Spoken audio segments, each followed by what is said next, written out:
No vasto pano do tempo, muito antes de que as crônicas e os impérios deixassem sua marca, a terra que hoje chamamos de Andaluzia era um reino de silêncio. Um silêncio quebrado apenas pelo vento nas serras e o eco de bestas hoje extintas. Mas nas sombras de suas cavernas, uma história humana começava a ser escrita, não com tinta, mas com fogo, pedra e mistério. Quem foram os primeiros a chamar este canto do mundo de lar e que segredos indecifráveis nos legaram na escuridão? Os primeiros rostos que podemos vislumbrar através da névoa do tempo pertencem aos neandertais. Há aproximadamente 40 mil anos, esses robustos caçadores-recolectores deixaram sua marca na forma de ferramentas de pedra e enigmáticos gravados. Seus restos, dispersos como as peças de um quebra-cabeça colossal, nos sugerem uma existência de luta e adaptação. Não eram simples moradores de cavernas, mas seres com uma complexa relação com seu entorno, cujo mundo interior mal começamos a compreender. O cenário que habitaram era um lugar de extremos. O pulso gelado da última glaciação cedia lentamente, dando lugar a uma paisagem renascente, fértil e selvagem, onde a caça de grandes mamíferos e a coleta de frutos eram o sustento diário. Para sobreviver, precisavam tomar decisões cruciais a cada dia. Como se organizavam esses grupos primitivos? Que crenças ou rituais guiavam suas caçadas sob céus que já ninguém lembra? Os protagonistas dessa era remota não deixaram nomes para a posteridade, mas sua engenhosidade foi o alicerce sobre o qual se edificariam as civilizações futuras. O verdadeiro ponto de inflexão, a revolução que mudaria tudo, não foi uma guerra, mas uma semente. O desenvolvimento da agricultura e a domesticação de animais marcaram uma virada transcendental. Pela primeira vez, as raízes humanas se agarravam à terra andaluza. E dela brotaram as primeiras aldeias, os primeiros sussurros de uma comunidade estável. Os eventos que se seguiram a esse despertar foram o resultado de uma longa evolução. À medida que a agricultura se consolidava, as comunidades se tornaram mais complexas, estabelecendo laços que iam além da sobrevivência. As ferramentas evoluíram, as técnicas de cultivo se aperfeiçoaram e, pela primeira vez, o conceito de propriedade começou a se enraizar. A transição do nomadismo para o sedentarismo abriu um leque de possibilidades, mas também plantou as sementes de futuros conflitos por recursos. As manifestações culturais desses assentamentos são um testemunho de seu mundo interior. Pinturas rupestres em cavernas como a de Nerja ou a de Lapileta nos falam de rituais, mitos e um profundo vínculo com a natureza. Os símbolos que decoram suas paredes são ecos de um mundo onde o sagrado e o cotidiano estavam entrelaçados. A natureza não era apenas um recurso, mas uma força poderosa. No entanto, o mistério persiste. O que realmente significavam esses símbolos? Que relatos contavam aqueles que os pintaram? Com o domínio do metal, a Idade do Bronze trouxe consigo novos protagonistas, os iberos. Assentados na península entre o segundo e o primeiro milênio antes de Cristo, esses povos de origens diversas teceram uma rica rede cultural. Eram hábeis na metalurgia e na agricultura, e sua habilidade os tornou peças-chave de um tabuleiro comercial que se estendia por todo o Mediterrâneo. Mas o que impulsionou esses povos a formar estruturas mais complexas? A necessidade de se proteger e a gestão de recursos foram determinantes. O desenvolvimento de castros e fortificações se tornou um símbolo de poder e organização. As casas de adobe e pedra se erguiam como testemunhas de uma vida cotidiana que, embora marcada pela luta, também florescia na arte e na espiritualidade. As repercussões dessas mudanças foram profundas. A hierarquização social começou a se definir, dando lugar a uma elite que controlava os recursos e as rotas comerciais. Esse dinamismo não esteve isento de tensões. A competição pelo domínio das terras férteis e das vias de comércio levou a confrontos e alianças. A história da Andaluzia começava a ser tecida com os fios da ambição, da cooperação e do conflito. O enigma que envolve esses primeiros habitantes é, em essência, um reflexo da condição humana, a busca por identidade e significado. À medida que os vestígios de sua vida emergem da terra, nos perguntamos, que segredos permanecem ocultos nas sombras da história? Que histórias nos contariam se sussurrassem ao vento? E assim, com os alicerces já postos, o cenário estava pronto para o surgimento de uma civilização envolta em lenda. Um reino cujo nome as fontes antigas mencionam com uma mistura de assombro e mistério. Tartessos. Foi um império real ou um mito dourado? A resposta nos aguarda na próxima etapa de nossa jornada às profundezas do tempo. Se você está gostando do vídeo, deixe o seu like e se inscreva no canal para ver mais conteúdo. O declínio das culturas pré-históricas daria lugar a um florescimento cultural e comercial que marcaria a história da Península Ibérica. No horizonte da história andaluza, emergia uma civilização enigmática. Tartessos. Esta cultura, cuja existência tem sido objeto de debate entre o mito e a realidade, se erguia como um foco de atividade econômica e conhecimento. Seu legado, embora envolto em interrogações, oferece chaves para entender os fundamentos da sociedade andaluza. O contexto histórico que envolve Tartessos se situa em torno do primeiro milênio antes de Cristo, em um período onde as primeiras cidades-estado começam a florescer na bacia do Mediterrâneo. A Península Ibérica se encontrava em um cruzamento de caminhos, onde as terras andaluzas ofereciam não apenas agricultura, mas também abundantes recursos minerais, especialmente metais como o ouro e a prata. Este ambiente propiciou a chegada de comerciantes fenícios que, atraídos pela riqueza da região, estabeleceram contatos com as comunidades locais. As costas da Andaluzia eram um porto de entrada para o mundo, onde intercâmbios culturais e econômicos se entrelaçavam. No coração desta civilização, emergiram figuras-chave que marcariam seu destino. Os relatos antigos mencionam monarcas que governavam com uma notável habilidade política, como o lendário rei Argantônio, que, segundo as crônicas, estendeu o poder tartésico por meio de alianças e comércio. Suas decisões estratégicas não apenas consolidaram a influência de Tartessos, mas também a transformaram em um centro de intercâmbio crucial, atraindo comerciantes de terras distantes. A historicidade de Argantônio é debatida, mas sua figura representa o apogeu deste reino. O desenvolvimento de Tartessos se caracterizou por um florescimento de avanços em arquitetura, arte e tecnologia. As cidades tartésicas, como a mítica Gadir, a atual Cádiz, se ergueram com construções de pedra e templos. A cultura material de Tartessos, rica em ourivesaria e cerâmica, reflete uma sociedade que não apenas comerciava, mas também valorizava a expressão artística. Este intercâmbio cultural não se limitava aos fenícios. Também os gregos, ao chegarem, se viram influenciados pela sofisticação tartésica.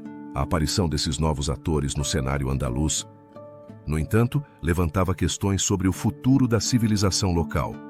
Com o auge do comércio, Tartessos se tornou um ator fundamental na rede de relações comerciais do Mediterrâneo. As rotas marítimas que conectavam a península com o Oriente Médio e o norte da África floresceram, permitindo o intercâmbio de metais preciosos, produtos agrícolas e bens de luxo. Os tartésicos, hábeis navegadores, se aventuravam longe de suas costas, estabelecendo laços que cruzavam mares. No entanto, esse crescimento exponencial também atraiu o interesse de potências vizinhas. À medida que Tartessos prosperava, suas riquezas se tornaram um alvo para aqueles que desejavam controlar seus recursos. À medida que o tempo avançava, as consequências dessa interconexão se tornaram evidentes. A influência tartésica se estendeu além das fronteiras de sua própria região, afetando as culturas circundantes. No entanto, o mesmo comércio que havia propiciado seu auge também contribuiu para seu declínio. O comércio que havia trazido riqueza também trouxe consigo a instabilidade, já que os povos vizinhos começaram a rivalizar pelo controle das rotas comerciais e dos recursos da região. O esplendor de Tartessos parecia destinado a ser efêmero, preso em um ciclo de auge e queda. A grande incógnita deste período se torna mais intrigante ao considerar sua misteriosa desaparecimento. Por volta do século VI a.C., os registros históricos começam a se desvanecer. A civilização tartésica, que uma vez brilhou intensamente, se desmoronou, deixando para trás apenas ecos de sua grandeza. Os textos antigos fazem referência a um cataclismo ou a invasões que podem ter precipitado sua queda, mas os detalhes permanecem envoltos em um véu de incerteza. Foi a ambição de seus líderes que levou à sua ruína? Ou as forças externas se mostraram poderosas demais? A influência de Tartessos, embora seu estado como entidade política unificada tenha sido temporário, deixou uma marca indelével na história andaluza. Seu legado se fundiu com o dos fenícios e gregos, criando um crisol cultural que moldaria as sociedades posteriores. A importância de seu comércio e seu papel como intermediário nas relações mediterrâneas lançaram as bases para futuras civilizações. A pergunta que persiste é: que segredos ainda aguardavam nas profundezas de Tartessos e em seu legado? À medida que nos aprofundamos no próximo capítulo de nossa travessia histórica, começaremos a explorar como a chegada dos fenícios e gregos transformou ainda mais a paisagem cultural e econômica da Andaluzia. Que novos elementos se entrelaçarão nesta rica trama e como mudarão o rumo de uma região que já conheceu o esplendor. A florescente civilização tartésica logo seria testemunha da chegada de novas correntes culturais que transformariam seu horizonte. À medida que o Mediterrâneo se tornava um vasto campo de intercâmbio, as costas da Andaluzia começaram a vibrar com a influência de dois grandes povos da antiguidade, os fenícios e os gregos. Esses povos, reconhecidos por sua perícia na navegação e suas extensas redes comerciais, não apenas trouxeram consigo bens materiais, mas também ideias, tecnologias e formas de vida que deixariam uma marca indelével no desenvolvimento da região. O contexto histórico em que se produz essa chegada é fundamental para entender seu impacto. Por volta do século IX a.C., as rotas marítimas do Mediterrâneo estavam em pleno apogeu e as costas andaluzas se apresentavam como um destino atraente. Os fenícios, provenientes do atual Líbano, eram conhecidos por sua capacidade de navegação e sua densa rede comercial. Nesse momento, a Andaluzia não era apenas um ponto de passagem, mas um lugar de intercâmbio onde o ouro, a prata e outros metais preciosos de Tartessos começavam a atrair a atenção desses comerciantes. À medida que os fenícios estabeleceram suas colônias, como Gadir, a atual Cádiz, e Malaca, hoje Málaga, a história da Andaluzia começou a entrelaçar-se com a de um mundo mais amplo. As decisões tomadas pelos líderes fenícios foram cruciais. Figuras como Hiram I de Tiro, rei de uma das cidades mais poderosas da Fenícia, são consideradas figuras-chave na expansão dessas colônias. Sob sua esfera de influência, foram enviadas expedições que não apenas buscavam riquezas, mas também o estabelecimento de enclaves comerciais. Seu alfabeto, precursor de muitos sistemas de escrita posteriores, se tornaria um dos legados mais duradouros de sua presença. O desenvolvimento dos eventos que levaram à consolidação dessas colônias foi um processo complexo. Com o estabelecimento de Gadir por volta do ano 1100 a.C., os fenícios não apenas criaram um centro comercial, mas também lançaram as bases para uma cultura sincrética. As influências das tradições locais se fundiram com as fenícias, dando origem a um intercâmbio cultural que enriqueceu ambas as partes. As práticas religiosas fenícias, que rendiam culto a divindades como Baal e Astarté, começaram a se misturar com as crenças dos tartésicos, gerando um sincretismo que se refletia na vida cotidiana. Por sua vez, os gregos, seguindo as rotas de seus predecessores fenícios, também chegaram às costas andaluzas no século VIII a.C. Sua incursão não foi apenas um eco da colonização, mas uma expansão de sua esfera de influência. Fundaram cidades como Ampúrias e Rosas, na atual Catalunha, mas seu olhar também se dirigiu para a Andaluzia, onde o comércio e a agricultura prometiam prosperidade. As decisões de líderes como Péricles, que durante seu mandato fomentou a expansão naval grega, facilitaram essas incursões. À medida que novos contatos eram estabelecidos, o intercâmbio de produtos como o azeite de oliva e o vinho se tornou um motor econômico. O impacto inicial dessas colonizações foi profundo. A economia andaluza se transformou à medida que a agricultura se intensificou com a introdução de novas técnicas e cultivos, adotando práticas que aumentariam a produção. As rotas comerciais se diversificaram, estabelecendo a Andaluzia como um nó estratégico no comércio do Mediterrâneo. No entanto, apesar desse florescimento, surgia uma incógnita. Qual seria o destino das culturas autóctones diante dessa maré de influências externas? No decorrer dos séculos 9 e 8 a.C., o eco dessas interações se fez sentir em cada canto da Andaluzia. A chegada de novos povos trouxe consigo uma amálgama de tradições e saberes, mas também levantou a questão da identidade andaluza emergente. Nesse panorama, como se definiria a cultura que estava nascendo? A sombra dos fenícios e dos gregos se erguia na penumbra de uma história ainda por ser escrita. A grande incógnita desse período paira sobre a dualidade dessas influências. Enquanto os fenícios e gregos trouxeram conhecimentos e riqueza, também começaram a alterar a estrutura social das comunidades autóctones. Quais seriam as consequências dessa transformação na identidade cultural da Andaluzia? Seria um enriquecimento ou a perda de sua essência? As respostas a essas perguntas permanecem suspensas no ar, como um eco de antigas vozes que ainda ressoam nas terras andaluzas. Assim, enquanto a influência fenícia e grega se consolidava, gestava-se um novo capítulo na história da Andaluzia, que logo se veria envolta na esfera de influência do Império Cartaginês. Como essa região enfrentaria a expansão de um novo poder? A chegada dos fenícios e seu intercâmbio cultural com os povos indígenas foi o prelúdio de um capítulo ainda mais determinante na história da Andaluzia. Uma nova potência se erguia no horizonte da Península Ibérica, e seu nome ressoava com força: Cartago. Desde sua fundação no século IX a.C., esta cidade-estado se tornou um epicentro de comércio e expansão. A ambição cartaginesa, impulsionada pela busca de recursos e novas terras, logo marcaria um novo rumo na história andaluza. No final do século VI a.C., a Península Ibérica se encontrava em um delicado equilíbrio de poder. As cidades fenícias de Gadir e Malaca floresciam, e as culturas locais estavam em plena transformação. No entanto, a chegada dos cartagineses, herdeiros dos fenícios, traria consigo uma nova dinâmica. A expansão cartaginesa se concentrou no controle das rotas comerciais do Mediterrâneo e na exploração dos ricos recursos minerais da região. Mas, o que levou Cartago a fixar seu olhar na Andaluzia? Os cartagineses, sob a liderança de generais como Amílcar Barca e mais tarde seu filho Aníbal, viram nas terras andaluzas uma ponte para a conquista de novas rotas e mercados. No ano 237 a.C., Amílcar Barca chegou à Espanha com a intenção de consolidar o poder cartaginês. Sua estratégia foi clara: aliar-se a tribos locais e estabelecer uma rede de controle que lhe permitisse resguardar os interesses de Cartago. Assim, os cartagineses se estabeleceram em enclaves estratégicos como Gades e Cartago Nova, onde podiam supervisionar o comércio e a exploração de recursos.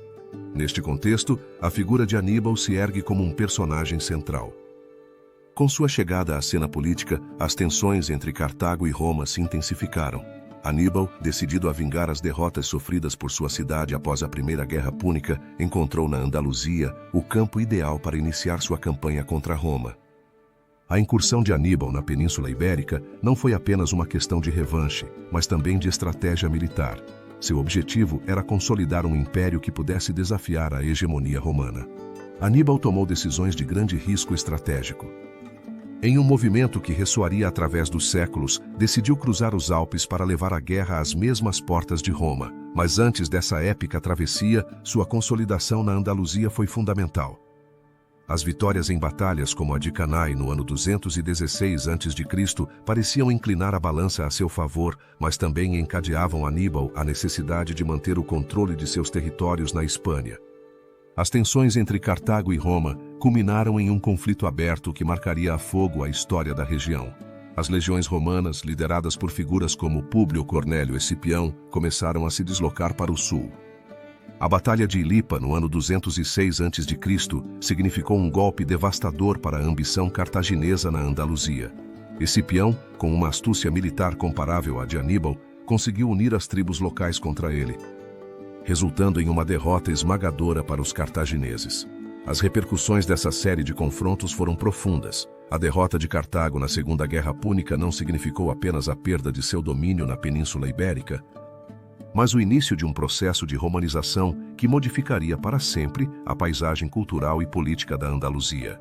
A região, rica em recursos e estrategicamente localizada, se tornaria uma das províncias mais importantes do Império Romano. Mas nessa mudança de poder, que legados restaram da presença cartaginesa? O mistério que persiste na história da Andaluzia é a transformação da identidade cultural da região. Embora a romanização tenha trazido consigo avanços em infraestrutura, comércio e organização política, as marcas da herança cartaginesa permanecem no substrato cultural andaluz, em suas tradições e na memória de seus povos. A pergunta que nos resta é: quanto da antiga Cartago persiste na essência da Andaluzia? À medida que a influência de Cartago se desvanece, uma nova era se aproxima no horizonte. A chegada de Roma e sua posterior dominação daria passo a um período de mudanças radicais que moldariam a Andaluzia que conhecemos hoje.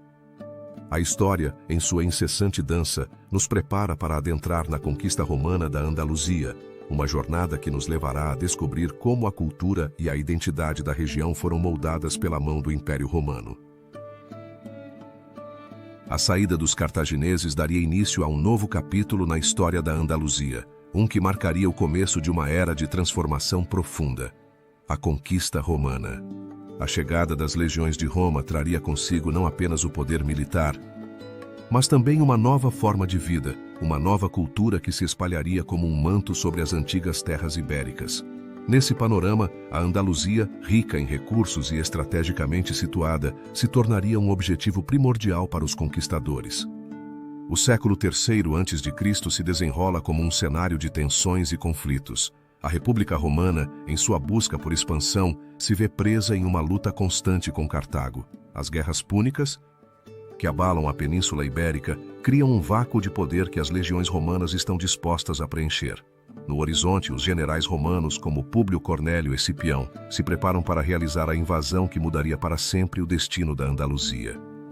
Como seria a integração dessa região no vasto Império Romano? A chegada de Roma não foi um simples ato de colonização, foi um processo de romanização, onde a cultura, a língua e os costumes romanos se entrelaçaram com as tradições locais. Com a queda de Cartago após a Segunda Guerra Púnica em 200 anos antes de Cristo, a Andaluzia se torna um território crucial para os romanos, que estabelecem províncias como Hispânia Ulterior e, mais tarde, Hispânia Bética. Essas províncias não apenas eram administradas por Roma, mas se tornavam centros de comércio, cultura e poder. Os protagonistas dessa transição são diversos, desde os senadores romanos que tomaram decisões na distante Roma, até os líderes locais que se viram obrigados a se adaptar à nova realidade. Um dos personagens mais destacados nessa narrativa é o próprio Escipião, cuja vitória na Batalha de Zama não apenas mudou o rumo da guerra, mas também lançou as bases para a expansão romana na península. No entanto, não se deve esquecer dos líderes indígenas, que enfrentaram a conquista com resistência. Entre eles, os povos ibéricos que, embora superados em número e armamento, não se renderam facilmente. A romanização da Andaluzia foi um processo complexo e multifacetado. As cidades se desenvolveram, floresceram sob a ordem romana e se tornaram centros de cultura e administração. O legado arquitetônico que ainda pode ser percebido hoje em dia em cidades como Córdoba ou Sevilha é um testemunho desse processo. As infraestruturas romanas, como estradas, aquedutos e teatros, foram construídas com o objetivo de integrar a região na rede de comunicação do Império. No entanto, a romanização não foi apenas um fenômeno físico, também foi cultural. A língua latina se impôs e os costumes romanos começaram a deslocar os locais, criando um caldo de cultivo para uma nova identidade. Com o tempo, a integração da Andaluzia no Império Romano trouxe consigo um fluxo constante de bens e pessoas. As rotas comerciais se intensificaram e a região se tornou um centro econômico vital. A produção agrícola, especialmente do azeite de oliva e do vinho, alcançou níveis sem precedentes e a Andaluzia começou a ser vista como uma das despensas de Roma. No entanto, esse desenvolvimento econômico não esteve isento de tensões. As desigualdades sociais cresceram e as elites locais se adaptaram ao novo ordenamento, enquanto as classes baixas frequentemente se encontravam em uma situação precária. O impacto direto da romanização foi a alteração da identidade cultural das comunidades indígenas. A resistência se transformou em assimilação e a história da Andaluzia começou a ser escrita a partir de uma perspectiva romana. As tradições, os deuses e os costumes locais foram eclipsados por uma nova ordem. Um novo horizonte que prometia grandeza, mas que também trazia consigo a perda do ancestral. A luta pelo controle da terra, dos recursos e da identidade se intensificou, deixando uma sombra que se prolongaria ao longo dos séculos. A grande incógnita desse período é profunda: o que significa realmente a romanização para a identidade andaluza? A história dessa região está marcada por uma dualidade, uma fusão de culturas que nos leva a questionar o próprio conceito de identidade. À medida que a romanização se consolidava, gestava-se uma nova Andaluzia, uma terra onde o antigo e o novo coexistiam, mas nem sempre em harmonia. Ao chegarmos ao final deste capítulo, é imperativo refletir sobre as implicações da romanização. A Andaluzia não apenas se tornou parte do vasto Império Romano, mas também se transformou em um ponto de encontro de culturas. No entanto, esse processo de integração deixou perguntas sem resposta. Quanto da cultura indígena se perdeu diante da influência romana? Que segredos ainda jazem sob a superfície das cidades que um dia foram o coração da romanização? À medida que nos aprofundamos no próximo capítulo, nos encontramos em um ponto de inflexão. A queda do Império Romano e a chegada dos visigodos mudariam o panorama político da Andaluzia e dariam início a um novo capítulo na história da região. Se você está gostando do vídeo, deixe o seu like e se inscreva no canal para ver mais conteúdo. A estrutura da romanização, que havia transformado a Andaluzia em um mosaico cultural e administrativo, não tardaria a desmoronar. Com a queda do Império Romano no final do século V, o eco dos estandartes romanos se desvanecia, dando passagem a um novo capítulo. Neste cenário de instabilidade e fragmentação, um novo ator emergia no horizonte: os visigodos. Este povo germânico que havia sido tanto inimigo quanto aliado de Roma, se preparava para deixar sua marca na terra andaluza. Os visigodos, que haviam cruzado as fronteiras do Império em busca de segurança e novos territórios, encontraram na Península Ibérica um refúgio e uma oportunidade. Com a queda de Roma, a desordem reinante permitiu que esses guerreiros se estabelecessem e organizassem seu próprio reino. No ano 476, com a deposição do último imperador romano do Ocidente, Rômulo Augustulo, os visigodos se estabeleceram como os novos governantes na península, consolidando seu poder na cidade de Toledo.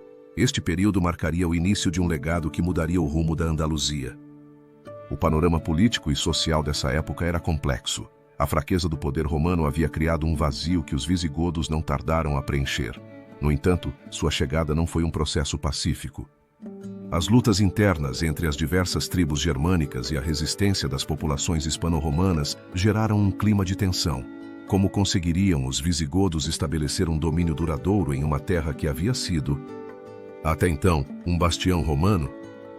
Entre os personagens-chave dessa transição estava Alarico II, que governou de 484 até 507. Sua decisão de promulgar o Breviário de Alarico, uma compilação de leis que buscava unificar os diversos povos sob seu comando, foi crucial. Este código não apenas refletia a necessidade de uma ordem em um território dividido, mas também era uma tentativa de reconciliar as tradições romanas com os costumes germânicos. No entanto, seu reinado também foi marcado pela oposição de nobres visigodos e as constantes lutas com os francos. À medida que os visigodos se estabeleciam, seu impacto na sociedade andaluza tornava-se evidente. A fusão das culturas visigoda e hispano-romana começou a gestar uma nova identidade. As cidades, que na sua maioria haviam prosperado sob o domínio romano, se adaptaram às novas realidades. A arquitetura visigoda, caracterizada por suas igrejas de planta basilical e arcos de ferradura, começou a florescer, deixando um legado que perduraria nos séculos vindouros. Mas quais aspectos da cultura romana persistiram e quais foram substituídos? As decisões dos líderes visigodos sobre a administração e a religião também foram determinantes. Convertidos ao cristianismo ariano, promoveram uma versão da fé que os diferenciava da população hispano-romana, majoritariamente católica. Essa diferença religiosa semeou as sementes da discórdia e criou uma fratura que marcaria a política visigoda. A influência da Igreja Católica foi se consolidando, mas a divisão religiosa foi um fator de instabilidade constante. O desenvolvimento desses eventos culminou na Batalha de Vouillé, em 507, onde os visigodos, liderados por Alarico II, sofreram uma derrota decisiva diante dos francos. Essa derrota não apenas significou a perda de grande parte de seu território na Gália, mas também prenunciava um futuro incerto para seu reino na península. A queda da dinastia visigoda começou a se gestar, e a Andaluzia não seria alheia às repercussões. A instabilidade que se seguiu à batalha levou a uma série de conflitos internos que enfraqueceram a coesão do reino. Os efeitos a curto prazo desses eventos foram notórios. A fragmentação do poder visigodo na península se intensificou, dando origem a uma série de lutas internas pelo controle. A Andaluzia, que uma vez havia sido um centro próspero de cultura e comércio sob o domínio romano, enfrentava um futuro incerto. A fragmentação política, unida à pressão de outros povos, deixou a região vulnerável e exposta a novas incursões. A grande incógnita desse período é, sem dúvida, a pergunta de como um reino que havia conseguido se estabelecer com tanta força pôde desmoronar tão rapidamente. Quais erros estratégicos cometeram os visigodos? Foi sua incapacidade de unificar completamente as populações sob seu comando que os conduziu à ruína? Quais segredos permanecem ocultos nas sombras desse legado que ainda sussurram entre as ruínas de suas antigas cidades? À medida que o eco dos visigodos se dissipa, a Península Ibérica se prepara para o próximo capítulo de sua história, a chegada dos muçulmanos e a transformação política e cultural que isso acarretaria. Os vestígios da influência visigoda, embora ocultos, se entrelaçarão com as novas correntes que chegariam à Andaluzia. A instabilidade do reino visigodo acabaria por se transformar em um cataclismo, dando passagem a uma nova era na Península Ibérica. Os ecos da queda do poder visigodo ressoariam através dos vales e montanhas da Andaluzia, abrindo as portas a uma mudança radical em seu tecido político e cultural. No ano 711, um acontecimento de enormes consequências marcaria o início da conquista islâmica, um evento que não apenas alteraria o mapa territorial, mas também deixaria uma marca indelével na identidade andaluza. A Península Ibérica, antes dessa transformação, era um mosaico de territórios visigodos que, embora unificados sob a figura do rei, enfrentavam profundas divisões internas. As lutas pelo poder entre distintas facções e a fraqueza da monarquia facilitaram o caminho para uma invasão. A chegada dos muçulmanos ocorreria em um contexto de instabilidade.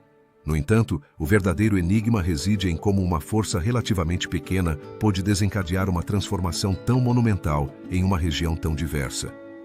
A figura central da conquista islâmica foi Tariq ibn Ziyad, um general berbere que, sob as ordens do califado omíada, lideraria a expedição que mudaria o destino da Andaluzia. Tariq, com a decisão estratégica de cruzar o Estreito de Gibraltar, que mais tarde levaria seu nome, se tornaria o símbolo de uma nova era. O que motivou esse líder a embarcar em uma campanha tão arriscada? Talvez tenha sido a promessa de terras e riquezas ou o desejo de expandir a influência islâmica, mas o mistério persiste. Foi uma simples invasão? Ou foi percebida como uma libertação por parte de alguns setores da população oprimida?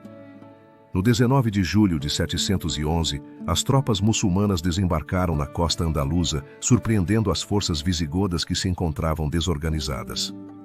Na Batalha de Guadalete, o exército de Tariq enfrentou o rei visigodo Rodrigo, que não conseguiu unir suas forças. A derrota de Rodrigo significou não apenas a queda de um rei, mas o início de um processo de conquista que avançaria rapidamente pela península. Em questão de anos, cidades como Córdoba, Sevilha e Granada cairiam sob controle muçulmano, transformando a geografia e a cultura da Andaluzia. Esse período de conquista não foi apenas um avanço militar. Foi também um momento de intercâmbio cultural. Enquanto as tropas muçulmanas estabeleciam seu domínio, começaram a introduzir conhecimentos em astronomia, matemática e medicina, abrindo as portas a um florescimento cultural. A mistura de tradições visigodas, romanas e muçulmanas gerou um caldo de cultivo que daria origem a uma das civilizações mais avançadas da época. A chegada dos muçulmanos supôs uma mudança drástica na estrutura política da Andaluzia. Foi estabelecido o Emirado de Córdoba, que com o tempo se tornaria um califado. Esse novo governo não apenas trouxe consigo uma administração mais eficiente, mas também propiciou um ambiente de tolerância religiosa que permitiu a convivência de judeus, cristãos e muçulmanos. Um fenômeno que deixou um legado de conhecimento, arte e arquitetura que ainda perdura na região. No entanto, esse período de esplendor não esteve isento de sombras. A coexistência pacífica entre as diferentes comunidades religiosas enfrentaria desafios. E a pergunta que surge é: até que ponto essa harmonia seria duradoura? Ou seria apenas um equilíbrio frágil em um contexto de tensões latentes? A conquista islâmica da Andaluzia se apresenta como um processo histórico de grande interesse. Foi um ato de invasão ou uma libertação? Que fatores internos do reino visigodo facilitaram uma conquista tão rápida? A transformação que ocorreu na Península Ibérica entre os séculos VIII e IX deixou perguntas sem resposta que continuam ressoando no presente. À medida que nos aprofundamos no seguinte capítulo, o mistério se aprofunda. Como se consolidaria o Califado de Córdoba como um farol de cultura e inovação no mundo islâmico? A resposta nos levará a explorar o esplendor de um período que mudaria para sempre o curso da história andaluza. Aquela transformação não tardaria a manifestar seus efeitos. À medida que a conquista islâmica se estabelecia no solo andaluz, o eco da nova era ressoava em cada canto da península. No final do século VIII, uma nova ordem emergia com a fundação do Emirado de Córdoba, um marco que não apenas redefiniria a geografia política da região, mas também a tornaria um farol de cultura e conhecimento no mundo islâmico. culminando posteriormente no Califato. A Península Ibérica, após a chegada dos muçulmanos, havia experimentado uma profunda transformação. A fragmentação visigoda havia deixado um vazio de poder. Nesse cenário, Abd al-Rahman I, um membro da dinastia Omíada que havia sobrevivido à massacre de sua família em Damasco, encontrou em Córdoba o lugar propício para estabelecer um novo domínio. Em sua mente, a criação de um Estado independente não era apenas uma ambição política, mas um legado. A decisão de se proclamar emir no ano 756 foi o início de um capítulo que selaria o destino da Andaluzia. À medida que Abd al-Rahman I consolidava seu poder, sua visão ia além da mera política. Impulsionou uma nova ordem cultural. Seu reinado se caracterizou por uma política de pragmatismo e integração, onde judeus, cristãos e muçulmanos coexistiam. Essa amálgama cultural foi o caldo de cultivo perfeito para o florescimento das artes, da ciência e da filosofia em Córdoba.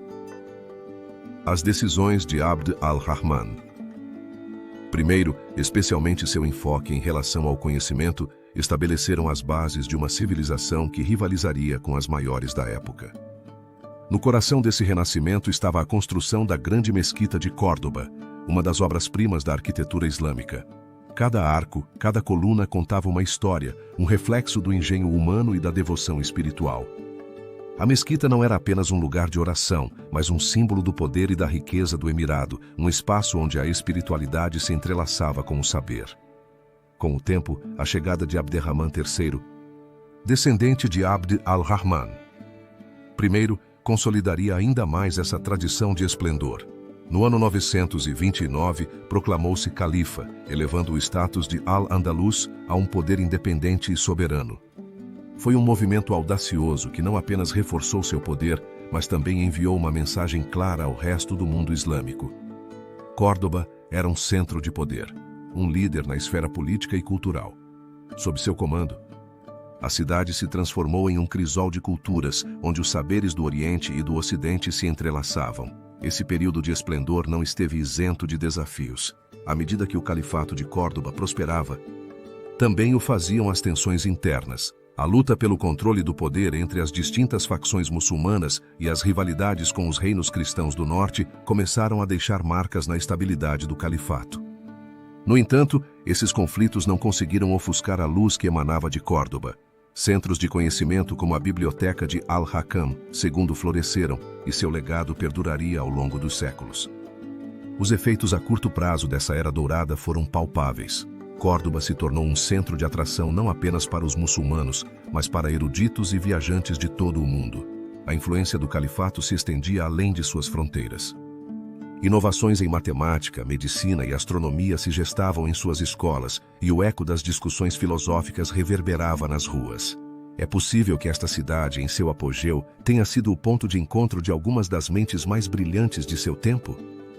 No entanto, o mistério do califato de Córdoba persiste.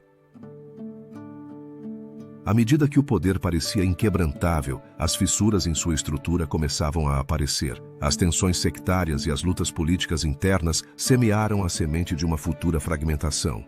Como pôde um reino tão brilhante cair em decomposição? Que decisões levaram ao seu eventual declínio? Enquanto as sombras começavam a se alongar sobre o califato, o caminho para sua fragmentação se traçava silenciosamente, preparando o terreno para o surgimento dos reinos de taifas. A história da Andaluzia, rica em matizes e reviravoltas inesperadas, continuaria revelando seus segredos. A luz de Córdoba, embora brilhante, enfrentaria a prova do tempo, deixando em seu rastro um legado que ressoaria através dos séculos. O próximo capítulo explorará o apogeu de Al-Andalus, um período de esplendor que transformaria não apenas a Andaluzia, mas toda a Europa. A consolidação de poder e cultura no Califado de Córdoba não tardaria a alcançar seu ponto álgido, revelando um período em que Al-Andalus se tornou um farol de conhecimento, arte e comércio no mundo medieval. No século X, a Península Ibérica, sob o domínio muçulmano, floresceu em um ambiente que propiciou a troca de ideias e o desenvolvimento de uma identidade cultural única. Exploramos o esplendor de Al-Andalus em seu apogeu. Um fenômeno que não apenas transformou a região, mas deixou um legado indelével na história da Europa. No início deste período, a situação política e social de Al-Andalus era complexa. Após a unificação sob o Califado de Córdoba, o território experimentou um auge econômico e cultural que rivalizava com as maiores cidades da época, como Bagdá e Constantinopla. Sob a liderança do califa Abd al-Rahman III, que governou de 912 até 961, o califado alcançou um nível de desenvolvimento sem precedentes. A política de tolerância religiosa e o fomento do comércio estabeleceram uma atmosfera propícia para o florescimento das artes e das ciências. Abd al-Rahman III, um líder com uma clara visão de expansão e consolidação, não apenas buscou afiançar seu poder, mas também projetar a grandeza de seu califado. A construção da cidade palatina de Medina az-Zahara, um testemunho arquitetônico da época, simboliza essa busca por esplendor. Que decisões levaram Abd al-Rahman a investir tanto na arquitetura e na cultura? A resposta reside em seu desejo de legitimar seu reinado. A grandiosidade de suas construções não apenas oferecia um espaço de governo, mas também um lugar de encontro para eruditos, poetas e comerciantes. O desenvolvimento de Al-Andalus não se limitou ao âmbito político. A criação de escolas e bibliotecas, como a famosa Biblioteca de Al-Hakam, II em Córdoba, fomentou um ambiente onde a ciência e a filosofia floresceram. Filósofos e cientistas como Averroes e Maimônides se tornariam figuras de renome, cujas ideias cruzaram fronteiras e deixaram uma marca indelével no pensamento europeu. A alquimia, a medicina, as matemáticas e a astronomia se desenvolveram com um fervor que desafiava as limitações da época. O comércio também desempenhou um papel fundamental no apogeu de Al-Andalus. As rotas comerciais que atravessavam o Mediterrâneo conectavam a região com o norte da África, o Oriente Médio e além. A troca de mercadorias, desde especiarias até seda, não apenas enriqueceu as elites andaluzas, mas também facilitou o intercâmbio cultural. Os mercados de cidades como Sevilha e Córdoba se tornaram centros neurálgicos onde se cruzavam ideias e costumes. A pergunta é: quem eram os principais beneficiários dessa prosperidade? À medida que a economia crescia, também crescia a população. As cidades andaluzas se expandiram, tornando-se urbes vibrantes cheias de vida e diversidade. A convivência de muçulmanos, cristãos e judeus, embora não isenta de tensões, criou um ambiente único que propiciou o intercâmbio cultural. As festividades e as celebrações se tornaram ocasiões para compartilhar tradições e conhecimentos. No entanto, essa aparente harmonia escondia conflitos latentes. Que forças estavam em jogo sob a superfície dessa inter-relação cultural? O esplendor de Al-Andalus em seu apogeu não se reflete apenas em seus feitos culturais, mas também em sua influência política. Através de alianças e conquistas, os líderes andaluzes estenderam seu domínio.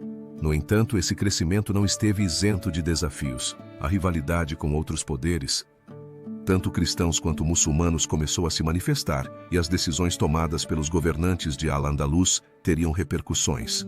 Poderia sua ambição ter semeado a semente de sua própria fragmentação?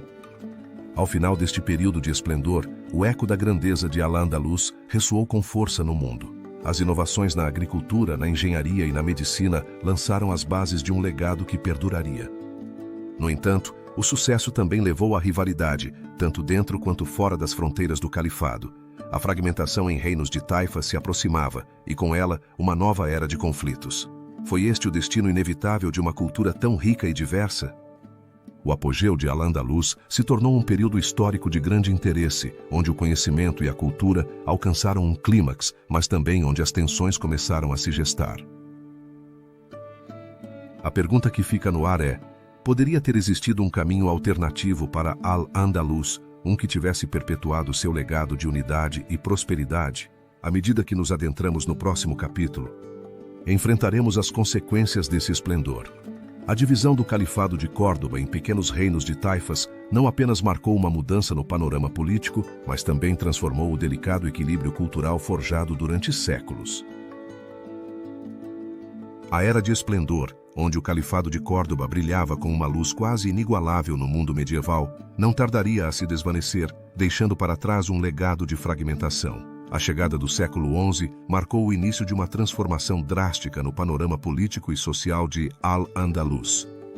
A unidade e o poder que uma vez caracterizaram o califado desmoronaram, dando lugar a uma série de pequenos reinos conhecidos como taifas, um fenômeno que desencadearia uma série de acontecimentos com repercussões duradouras.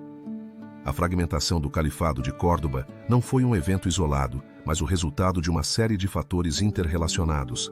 Em seus últimos anos, o Califado havia começado a mostrar sinais de fraqueza interna. Lutas de poder entre facções, a crescente influência das elites locais e um enfraquecimento da autoridade central. Diante dessa instabilidade, os governadores e caudilhos que uma vez atuaram sob o comando do califa começaram a reivindicar sua autonomia, semeando as sementes da dissolução. Entre os atores mais relevantes dessa transformação estava o último grande califa, Hisham II, que, incapaz de controlar as crescentes ambições de seus nobres, tornou-se uma figura sem poder real. Os vizires como Al-Mansur, que havia exercido um poder quase absoluto, foram despojados de sua influência após sua morte, o que deixou um vazio de poder que rapidamente foi preenchido pelos líderes regionais. Esse vazio se tornou um campo de disputa ideológica, onde os princípios de autoridade e lealdade eram colocados em dúvida. O processo de fragmentação se acelerou após a morte de Al-Mansur em 1002. Quando o califado se dividiu em múltiplos reinos de taifas que eram, em essência, pequenos estados independentes. Cada taifa era governada por um líder local que buscava consolidar seu poder. Entre os mais destacados estavam os reinos de Sevilha, Granada, Toledo e Badajoz, cada um dos quais buscava se destacar em um cenário político caótico. Em que medida essa busca por autonomia refletia a ambição pessoal ou uma tentativa de preservar a cultura de uma civilização em decomposição? À medida que os reinos de taifas emergiam, também surgia uma nova forma de rivalidade. As antigas alianças se romperam e os conflitos entre taifas se tornaram comuns. As disputas territoriais e as lutas pelo poder levaram a um ambiente de alianças mutáveis, onde a lealdade a longo prazo era infrequente. Esse panorama tumultuoso não afetou apenas os líderes, mas também a população, que se encontrava presa no meio dos conflitos. No entanto, essa fragmentação também trouxe consigo um ressurgimento cultural e científico. Em um contexto de competição, as taifas começaram a florescer em termos de arte, literatura e ciência. Cada reino buscava demonstrar sua grandeza por meio da cultura, o que deu origem a uma era de esplendor que, embora efêmera, deixou um legado duradouro. Poetas, filósofos e cientistas se deslocaram de uma taifa para outra, criando um caldeirão de ideias. Poderia realmente a cultura florescer em meio a uma fragmentação que ameaçava desintegrar o legado andaluz? O impacto inicial da fragmentação foi profundo. Os reinos de taifas, embora culturalmente vibrantes, tornaram-se vulneráveis à crescente pressão dos reinos cristãos do norte. A fraqueza política de Al-Andalus tornou-se um convite à conquista. E os reinos cristãos viram nessa fragmentação uma oportunidade. As vitórias cristãs começaram a se acumular, e a cada perda, a sombra de uma possível reconquista pairava mais sobre a península. A grande incógnita dessa época reside na dualidade da fragmentação. Foi um fracasso que levou à eventual queda de Al-Andalus, ou foi um período de renascimento cultural que deixou uma marca indelével? À medida que os reinos de taifas lutavam por sua existência, a história da Andaluzia tornava-se mais complexa. Mas em meio a essa turbulência, uma pergunta persistia. Poderia Al-Andalus sobreviver à fragmentação que havia gerado? Com a ameaça cada vez mais palpável dos reinos cristãos, o próximo capítulo se concentrará em como esses conflitos deram lugar à reconquista, um processo que se entrelaçou com a identidade e a memória de um passado que ainda ressoava nas terras da Andaluzia. O eco da fragmentação dos reinos de taifas se tornaria o prelúdio de um novo capítulo. A crise de fragmentação dos reinos de taifas logo se tornou um catalisador para a ambição de seus vizinhos.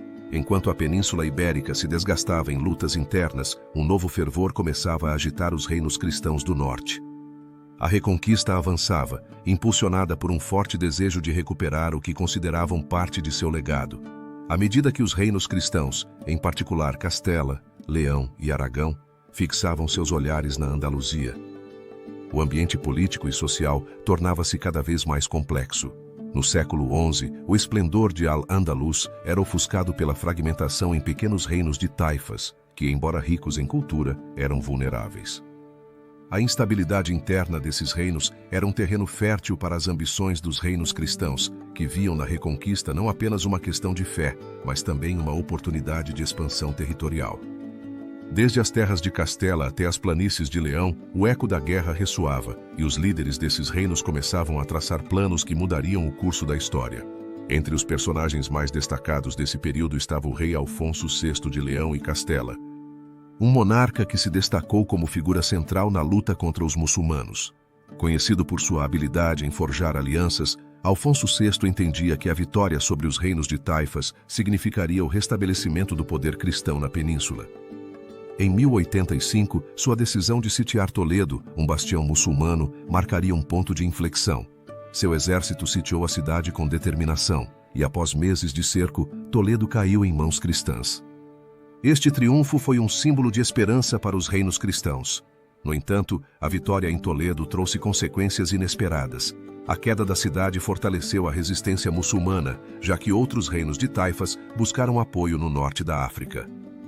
A chegada dos Almorávides, uma dinastia berbere que cruzou o Estreito de Gibraltar, representou um novo desafio. Os Almorávides, com seu fervor religioso e seu exército bem organizado, reavivaram a luta.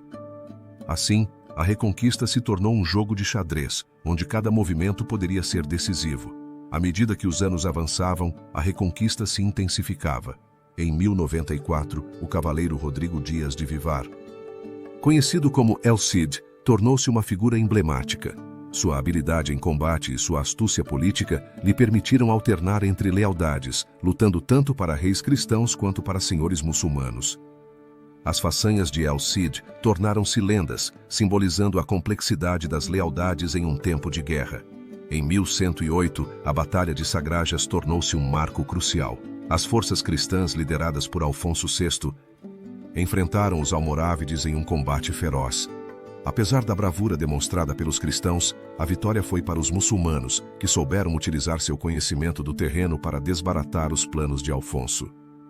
As consequências dessa derrota foram notáveis. A moral dos reinos cristãos foi afetada e a sensação de invulnerabilidade que haviam experimentado após a conquista de Toledo se desfez. Com o passar do tempo, a reconquista se transformou em um longo e exaustivo conflito.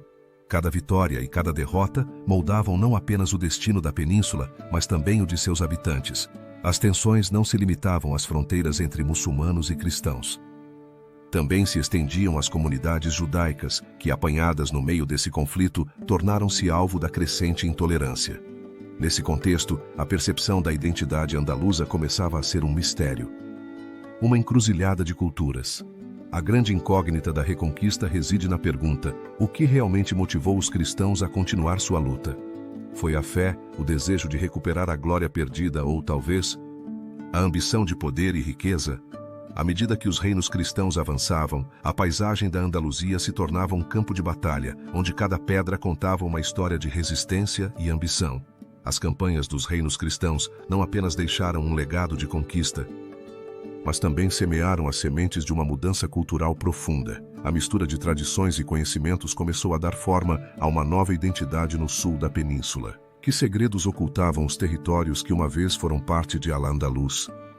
À medida que a reconquista avançava, o olhar dos reinos cristãos se concentrava em Granada, o último bastião muçulmano. A luta pela Andaluzia tornaria-se, em suas etapas finais, um testemunho de resistência e desespero. A história da reconquista é, em última instância, uma história de ambição humana e luta pelo controle territorial, deixando para trás um rastro de segredos e mistérios que ainda aguardam ser revelados.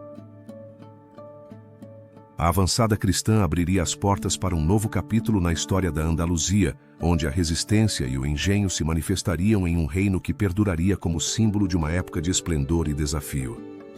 No coração da Península Ibérica, o reino nazarí de Granada emergiu como o último bastião do Islã em terras espanholas, um enclave que, apesar das adversidades, floresceu em um ambiente rico em cultura e inovações. À medida que o século XIII se aproximava do fim, a península se encontrava imersa em uma turbulenta transformação. A reconquista se intensificava. Os reinos cristãos, cada vez mais organizados, avançavam com a firme intenção de recuperar as terras que uma vez haviam sido parte de seu legado. Nesse contexto, a dinastia Nazarí, que havia tomado o controle de Granada em 1238 sob a liderança de Ibn al-Ahmar, enfrentava um dilema crucial: como preservar sua autonomia e cultura em um mundo que parecia decidido a apagá-las do mapa? Sob o comando dos nazaríes, Granada se tornou um centro de comércio, ciência e arte, onde a influência das culturas muçulmana, cristã e judaica se entrelaçava. A Alhambra, sua fortaleza mais emblemática, se ergueu como um testemunho do avançado desenvolvimento arquitetônico da época, com seus intrincados detalhes e jardins. No entanto, o legado cultural do Reino Nazarí não se limitava apenas à sua arquitetura. A poesia, a música e o pensamento filosófico floresceram, impulsionados por figuras como o poeta Ibn Zamrak, cujas obras ressoariam na história. Nesse entrelaçado cultural, as decisões políticas dos monarcas nazaríes desempenharam um papel crucial. Yusuf I, que governou de 1333 até 1354, buscou consolidar o poder nazarí por meio de alianças estratégicas com os reinos cristãos e da diplomacia, enquanto seu sucessor, Muhammad V, se destacou por seu enfoque militar e seu desejo de manter a independência diante da pressão constante de Castela e Aragão. No entanto, seu reinado não esteve isento de desafios, incluindo revoltas internas e traições. O desenvolvimento desses eventos foi um complexo jogo de xadrez político, onde cada movimento poderia significar a salvação ou a condenação. A Batalha da Vega de Granada, em 1319, por exemplo, marcou um ponto de inflexão, já que os nazaríes conseguiram uma vitória decisiva contra os castelhanos. Esse triunfo, no entanto, não eliminou a ameaça iminente, mas a transformou, tornando o reino um alvo ainda mais cobiçado por seus inimigos. À medida que o século XV avançava, o eco da Reconquista ressoava cada vez mais forte. As campanhas dos reis católicos, Fernando e Isabel, se intensificaram e Granada se encontrava na mira. As relações diplomáticas, uma vez tão cuidadosas, começaram a desmoronar e a incerteza se apoderou da corte nazarí. Poderia um reino tão emblemático como Granada resistir ao avanço inexorável das forças cristãs? A pergunta pairava no ar. As consequências desses eventos foram profundas. O reino nazarí, que havia sido um farol de diversidade cultural, começou a perder sua coesão. As tensões internas cresceram e as lutas de poder entre facções nobiliárias enfraqueceram o reino. O lamento dos poetas que uma vez celebraram seu esplendor se transformou em uma elegia por um futuro incerto. Assim, o mistério do reino nazarí de Granada se apresenta diante de nós. Como é possível que um reino tão vibrante e culturalmente rico tenha caído diante da pressão de forças externas e das divisões internas? A história de Granada é um lembrete de que a resistência nem sempre garante a sobrevivência e que o passar do tempo pode desdibujar até mesmo os legados mais brilhantes. No ano de 1592, o destino de Granada se selaria, mas o eco de sua história perduraria no coração da Andaluzia. A queda do reino significaria o fim de um capítulo, mas também o início de outro, onde o legado da cultura nazarí se entrelaçaria com a nova ordem cristã. A pergunta que surge é: que segredos ainda jazem nas profundezas da Alhambra? À medida que as tropas dos reis católicos se preparavam para sitiar a cidade, o próximo capítulo desta história de resistência e legado se desenrolaria, marcando o fim de uma era e o começo de um novo destino para a Andaluzia. Aquela resistência que havia perdurado ao longo dos séculos estava prestes a enfrentar seu desafio mais decisivo. A sombra da Reconquista pairava sobre o último bastião muçulmano na Península Ibérica, o Reino Nazarí de Granada. Em 1492, o eco dos sinos ressoava nas cidades cristãs, marcando o fim de um período tumultuado. A queda de Granada não apenas significava a culminação de um conflito que havia marcado a história da Andaluzia, mas também revelava um enigma que perduraria no tempo. Que segredos e legados se ocultam atrás da conquista deste último refúgio da cultura islâmica na Europa? O contexto histórico que precede a queda de Granada é complexo. Após séculos de enfrentamentos, a Reconquista havia avançado implacavelmente. Os reis católicos, Isabel I de Castela e Fernando II de Aragão, haviam unificado seus reinos e consolidado um poder que se estendia por grande parte da península. Nesse clima, a situação em Granada tornava-se cada vez mais precária. Apesar de ser o último reduto do domínio muçulmano, o reino nazarí enfrentava tensões internas e externas. A chegada dos reis católicos, dispostos a pôr fim à reconquista, marcaria o início do fim. Os principais atores desse processo histórico são figuras que deixaram uma marca indelével. Os reis católicos Isabel e Fernando não eram apenas monarcas. Eram estrategistas que viram na conquista de Granada uma oportunidade para consolidar seu poder. Do outro lado, o último sultão Nazarí, Boabdil, encontrava-se preso entre a desesperança e o desejo de preservar seu legado. As decisões tomadas por esses personagens foram cruciais. Boabdil, diante da possibilidade de uma rendição, debatia-se entre a resistência e a aceitação de um destino que parecia inevitável. O desenvolvimento dos eventos que levaram à queda de Granada é um relato de cercos, batalhas e negociações. Em abril de 1491, as tropas cristãs iniciaram o cerco à cidade. A Alhambra, símbolo da grandeza nazarí, erguia-se imponente, mas sua fortaleza começava a desvanecer. Durante meses, os cristãos cercaram a cidade, cortando seus suprimentos. A resistência dos granadinos era feroz, mas à medida que o tempo passava, a situação tornava-se desesperadora. Os ecos da guerra ressoavam nas ruas de Granada, onde a fome e a desesperança começavam a assolar seu povo. Finalmente, no dia 2 de janeiro de 1492, após meses de cerco, Boabdil viu-se obrigado a capitular. A entrega de Granada marcou o fim da reconquista, mas também deixou interrogações. Tratou-se de uma derrota inevitável? Ou houve oportunidades perdidas que poderiam ter mudado o rumo da história? A rendição de Boabdil não apenas significou a perda de um reino, mas também o desvanecimento de uma era cultural e artística que havia florescido durante séculos em Al-Andalus. As consequências imediatas da queda de Granada foram profundas. A cidade foi incorporada à coroa de Castela, um processo que transformou a geopolítica da península e seu mosaico cultural. As promessas de tolerância feitas durante a capitulação logo se desvaneceram, dando lugar a uma perseguição sistemática dos muçulmanos e judeus que habitavam a região. O eco da guerra se transformou no lamento de um povo que via sua identidade se desvanecer. A Inquisição, estabelecida pouco depois, tornaria-se um instrumento de controle e homogeneização cultural. No entanto, o enigma que cerca a conquista de Granada não termina aqui. A queda de um reino implica a perda de seu legado, mas também levanta a questão de que segredos se escondem atrás de suas muralhas. Que conhecimento, que cultura e que história se perderam no silêncio da rendição? Os ecos da história nos convidam a refletir sobre uma conquista que, embora aparentemente definitiva, deixou para trás um rastro de mistérios que ainda aguardam ser desvelados. À medida que nos aprofundamos no próximo capítulo, onde exploraremos a era dos reis católicos, é importante lembrar que a história da Andaluzia não terminou com a queda de Granada. Ao contrário, foi um novo começo. Uma transformação que deu início a um período de unificação e reformas que mudariam o curso de sua história. Que mudanças aguardavam à sombra da Alhambra recém-conquistada? Se você está gostando do vídeo, deixe o seu like e se inscreva no canal para ver mais conteúdo.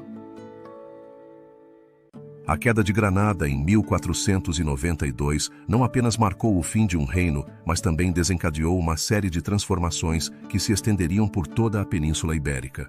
A unificação da Espanha sob os reis católicos, Isabel de Castela e Fernando de Aragão, se apresentava como um novo amanhecer, embora com sombras que se projetavam sobre o futuro. Este capítulo nos adentra na era dos reis católicos, um período em que a Andaluzia, epicentro da Reconquista, experimentaria uma série de reformas que moldariam sua identidade. No contexto histórico, a Península Ibérica se encontrava em um estado de efervescência. A Reconquista havia sido um processo longo e desgastante. A queda de Granada simbolizava a culminação dessa luta, mas também a necessidade urgente de consolidar o poder em um país fragmentado. A unificação sob os reis católicos não era apenas uma questão de poder territorial, mas uma estratégia profunda para criar uma identidade nacional que transcendesse as diferenças entre reinos. Isabel e Fernando, ao serem coroados como reis católicos, tomaram decisões-chave que impactariam profundamente a Andaluzia. Sua visão compartilhada de uma Espanha unificada e católica levou à implementação de políticas que buscavam homogeneizar a diversidade cultural e religiosa. A Alhambra, símbolo do esplendor nazarita, se transformaria em um símbolo da nova ordem. A reforma religiosa foi uma de suas primeiras ações, culminando na expulsão dos judeus em 1492, um fato de profundas e negativas consequências para a comunidade judaica e para a sociedade como um todo. À medida que esses eventos se desenvolviam, a influência dos reis católicos se estendeu além da política para a economia e a cultura. Com a intenção de revitalizar a Andaluzia, foram impulsionadas reformas agrárias e comerciais. Os caminhos e portos andaluzes, vitais para o comércio no Mediterrâneo, receberam atenção renovada. No entanto, essa modernização trouxe consigo uma crescente desigualdade, onde as elites locais se beneficiavam, enquanto os camponeses e as classes baixas se viam na sombra da prosperidade. A pergunta que surge é: quem realmente se beneficiou dessas reformas e a que custo? Nesse contexto de mudanças, a figura de Cristóvão Colombo emergiu como um símbolo de exploração. Os reis católicos, desejosos de expandir sua influência, patrocinaram sua viagem rumo ao desconhecido em busca de novas rotas comerciais. A descoberta da América em 1492 não apenas transformaria a história da Espanha, mas também teria repercussões na Andaluzia, que se tornaria o porto de saída da nova era colonial. No entanto, essa expansão traria consigo um novo enigma, como a chegada de riquezas do Novo Mundo afetaria a economia andaluza e sua estrutura social. À medida que a Nova Espanha se consolidava, o impacto das decisões dos reis católicos começou a se tornar evidente. A unificação da Espanha trouxe consigo uma centralização do poder que limitou a autonomia dos reinos locais, incluindo a Andaluzia. As tensões entre a coroa e as elites locais começaram a se gestar. Além disso, a expulsão dos judeus e a conversão forçada de muitos muçulmanos geraram um clima de desconfiança e ressentimento, criando um legado de divisão que perduraria no tempo.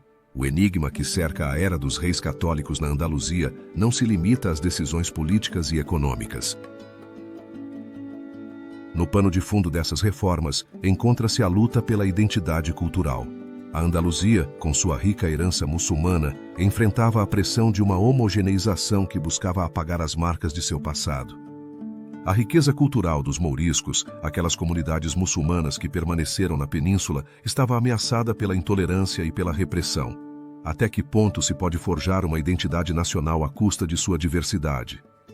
Com essas perguntas ressoando no ar, a Era dos Reis Católicos se apresenta como um período de unificação, mas também de complexidades e contradições. No próximo capítulo, exploraremos o século de ouro andaluz, um período que, apesar das sombras do passado, floresceria em um esplendor cultural e artístico que ressoaria ao longo da história. A unificação dos reinos daria passo a uma época de notável esplendor na Andaluzia. O século de ouro andaluz, que abrange desde o final do século XV até o XVII, se ergue como um período em que a cultura e a arte floresceram em um contexto de abundância e transformação. A queda do Reino Nazarí de Granada em 1492 marcou o final de um capítulo, mas também o início de um novo legado. Neste período, a Andaluzia se tornou o epicentro de um renascimento cultural e artístico, onde as influências de diversas tradições se entrelaçaram. A chegada dos reis católicos, Isabel e Fernando, não apenas unificou politicamente a península, mas também propiciou um ambiente para o desenvolvimento das artes e das letras. Esta nova ordem política permitiu que a nobreza andaluza, agora com um renovado poder, começasse a patrocinar artistas, escritores e arquitetos. Neste contexto, figuras como o pintor Francisco de Herrera e o dramaturgo Lope de Vega emergiram, deixando uma marca indelével na cultura espanhola. Quais motivações impulsionaram esses mecenas a investir no talento local? A arquitetura, outro dos pilares deste período, se transformou radicalmente. Os estilos mudéjar, gótico e renascentista se amalgamaram, dando lugar a obras de grande valor arquitetônico que perduram até hoje. A Giralda de Sevilha, um antigo minarete que se ergue como símbolo da cidade, é apenas um exemplo dessa fusão. A construção da Catedral de Sevilha, com seu grandioso design renascentista, também fala de uma intenção de mostrar o poder e a riqueza que emanavam desta terra. Paralelamente, a literatura andaluza alcançou novas cotas de reconhecimento. O Cantar de los Cantares e as obras de poetas como Luís de Góngora e Fray Luís de León ressoaram nas cortes europeias. Sua lírica, rica em imagens e simbolismo, capturou a essência de uma Andaluzia que se debatia entre a tradição e a modernidade. Os espaços de reunião da época se tornaram fóruns de discussão, onde as ideias floresciam e eram debatidas intensamente. Mas em meio a essa efervescência literária, quantas vozes ficaram silenciadas? No entanto, o século de ouro não se caracterizou apenas por seu esplendor cultural, também foi testemunha de tensões e conflitos. A Inquisição, estabelecida com fervor neste período, se tornou uma sombra que ameaçava os dissidentes. Os conversos, aqueles que haviam adotado o cristianismo após a Reconquista, se encontraram em uma encruzilhada. Apesar de sua contribuição para a arte e a cultura, muitos viveram com o temor constante de serem perseguidos. Foi essa repressão um preço que a cultura andaluza teve que pagar por seu esplendor? À medida que o século XVII avançava, a economia andaluza se viu marcada pela exploração de recursos e pela influência do comércio com a América. Sevilha se tornou o porto principal de entrada de riquezas trazidas do Novo Mundo. O ouro e a prata alimentaram uma economia dinâmica, mas também contribuíram para a decadência de certos setores produtivos e para o ascenso da corrupção. Os grandes comerciantes e banqueiros da época se beneficiaram enormemente, muitas vezes às custas das necessidades da população geral. O eco deste século de ouro andaluz ressoa ainda em nossos dias, mas seu final não foi previsto. A combinação de excessos, conflitos e a chegada de novas potências começaram a desdibujar os feitos alcançados. As luzes que haviam brilhado intensamente começaram a se apagar, dando passo a um período de declínio que não apenas afetaria a Andaluzia, mas toda a Espanha. Que legado real deixou este período de esplendor? Foram suficientes os feitos culturais para sustentar uma sociedade que começava a desmoronar? À medida que o enigma da decadência se aproxima do final desta época dourada, o próximo capítulo de nossa história nos leva a explorar o papel desta região no Novo Mundo. Uma travessia que prometeu riquezas, mas que também traria consigo desafios insuspeitados. A história da Andaluzia se transforma, se expande e se entrelaça com as correntes de um mundo que ainda está por descobrir. A luta pelo domínio da península não apenas definiu o destino da Andaluzia, mas também a posicionou como um ponto estratégico em um momento crucial. O momento em que os reinos da Espanha, unificados, olhariam além de suas fronteiras. O eco da Reconquista ressoava no imaginário coletivo dos andaluzes, enquanto o ar se impregnava de ideias de expansão, aventura e, para alguns, de ouro. Nesta conjuntura, a Andaluzia se tornaria a porta de entrada para um novo mundo. A chegada de Cristóvão Colombo às costas da América em 1492 não foi um evento isolado, foi a culminação de um período de intensa exploração e ambição. A cidade de Sevilha erguia-se como o coração financeiro e comercial da nova empresa colonial. Seu porto, o mais importante da península, se transformou no epicentro de um comércio que uniria a Europa e a América. Como uma região marcada pela diversidade cultural, se tornou o motor da colonização do Novo Mundo. Nos anos que antecederam a viagem de Colombo, diversos personagens desempenharam um papel-chave: Isabel I de Castela e Fernando II de Aragão. Os reis católicos não apenas unificaram o país, mas também impulsionaram a exploração como uma maneira de expandir sua influência. Em Sevilha, o fervor pela exploração se misturava com a ambição de comerciantes e nobres que viam na América uma oportunidade para acumular fortuna. A criação da Casa de Contratação em 1503, que regulava o comércio e a navegação para a América, foi um passo decisivo. Este organismo controlava o comércio e se encarregava da formação de navegantes e exploradores, muitos dos quais eram andaluzes. Os protagonistas desta história são numerosos. Junto a Colombo, outros exploradores andaluzes se aventuraram nas águas do Oceano Atlântico. Entre eles estavam figuras como João Ponce de León, que exploraria a Flórida, e Hernán Cortés, o conquistador do México. Este último, oriundo de Medellín, na atual Extremadura, mas com fortes laços na Andaluzia, destacou-se pela sua conquista do Império Azteca. As decisões desses homens, impulsionadas pela ambição, marcariam o destino de milhões nas terras que encontraram. O desenvolvimento desses eventos não foi um caminho reto. Em 1492, quando Colombo chegou às Bahamas, as notícias de suas descobertas começaram a chegar a Sevilha, desencadeando uma onda de interesse. Nos anos seguintes, expedições e conquistas se sucediam, levando a uma rápida colonização de vastas extensões de terreno. Mas junto ao desejo de conquista, emergiam também as sombras da exploração. As riquezas trazidas pelos conquistadores, muitas vezes obtidas através da violência, geraram um profundo impacto nas culturas indígenas. Qual foi realmente o custo dessa busca por riqueza e poder? As consequências imediatas dessa era de exploração foram profundas. A Andaluzia, com seu porto de Sevilha como centro neurálgico, beneficiou-se enormemente do comércio com a América. As riquezas fluíram para a península, enriquecendo a nobreza e a emergente burguesia andaluza, mas também gerando tensões sociais e econômicas. As cidades andaluzas, como Córdoba e Granada, viveram um renascimento econômico. Mas, ao mesmo tempo, o impacto da conquista gerou um dilema moral e ético que ressoaria ao longo dos séculos.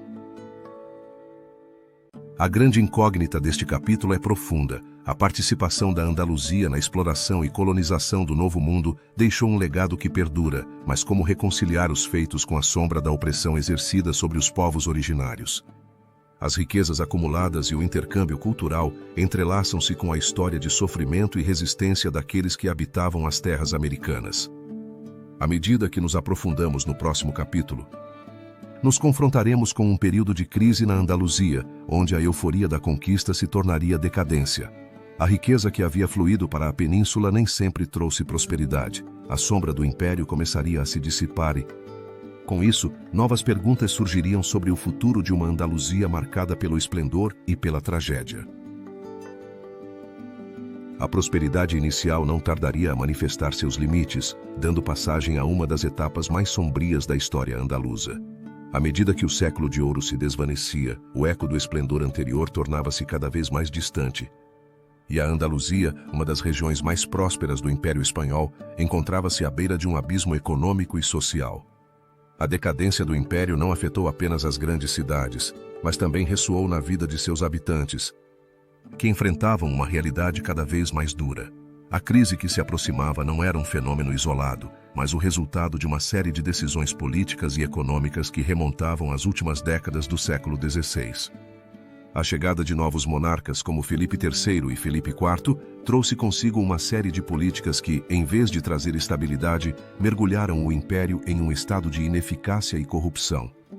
A burocracia tornou-se pesada e o favoritismo na corte relegava os mais competentes. Assim, os recursos fluíram para os cofres de poucos, enquanto a maioria da população, especialmente na Andaluzia, começou a experimentar um empobrecimento generalizado. Nesse panorama desolador, a nobreza andaluza tornou-se um ator-chave. Em seu afã por manter seus privilégios, começou a concentrar terras e riquezas, deixando os camponeses e trabalhadores em uma situação de precariedade alarmante. Os grandes senhores, como o Duque de Alcalá ou o Marquês de Tarifa, dedicaram-se a maximizar seus benefícios. Essa desconexão entre a elite e o povo simples intensificou-se, criando um caldo de cultivo para o descontentamento. O desenvolvimento dos eventos que levaram à decadência do Império na Andaluzia pode ser traçado através de uma série de crises. A primeira foi a crise agrária, que se tornou evidente no final do século XVII, quando as colheitas começaram a falhar. A combinação de secas, pragas e um sistema agrícola obsoleto atingiu duramente os camponeses. A isso se somou o aumento dos impostos, que tornaram ainda mais difícil a sobrevivência das classes baixas. A situação tornou-se ainda mais crítica com a chegada da guerra às fronteiras do Império. As contendas europeias, como a Guerra dos 30 Anos, exigiram recursos imensos, desviando a atenção da administração para conflitos distantes. A Andaluzia começou a perder sua relevância internacional. As rotas comerciais que antes alimentavam as cidades andaluzas foram interrompidas, e o comércio com as colônias americanas tornou-se incerto. As frotas que cruzavam o Atlântico começaram a chegar com menos tesouros, e a promessa de riquezas se desfez. Em meio a essa tempestade, figuras como o Conde-Duque de Olivares, valido de Filipe IV, tentaram implementar reformas que prometiam revitalizar a economia. No entanto, seus esforços foram frustrados pela resistência dos nobres locais que viam ameaçados seus privilégios. A falta de união entre os diferentes estamentos sociais tornou-se um obstáculo intransponível. Assim, cada tentativa de reforma era recebida com desconfiança. A consequência imediata desse caos foi o surgimento de focos de violência e revoltas em diversas regiões da Andaluzia. Os levantes camponeses, como o dos Homens da Terra, em 1641, refletiram o profundo descontentamento social. Esses movimentos, embora desorganizados, revelaram uma centelha de resistência. No entanto, a repressão por parte das autoridades foi contundente. As respostas governamentais, longe de trazer solução, intensificaram a desesperança do povo.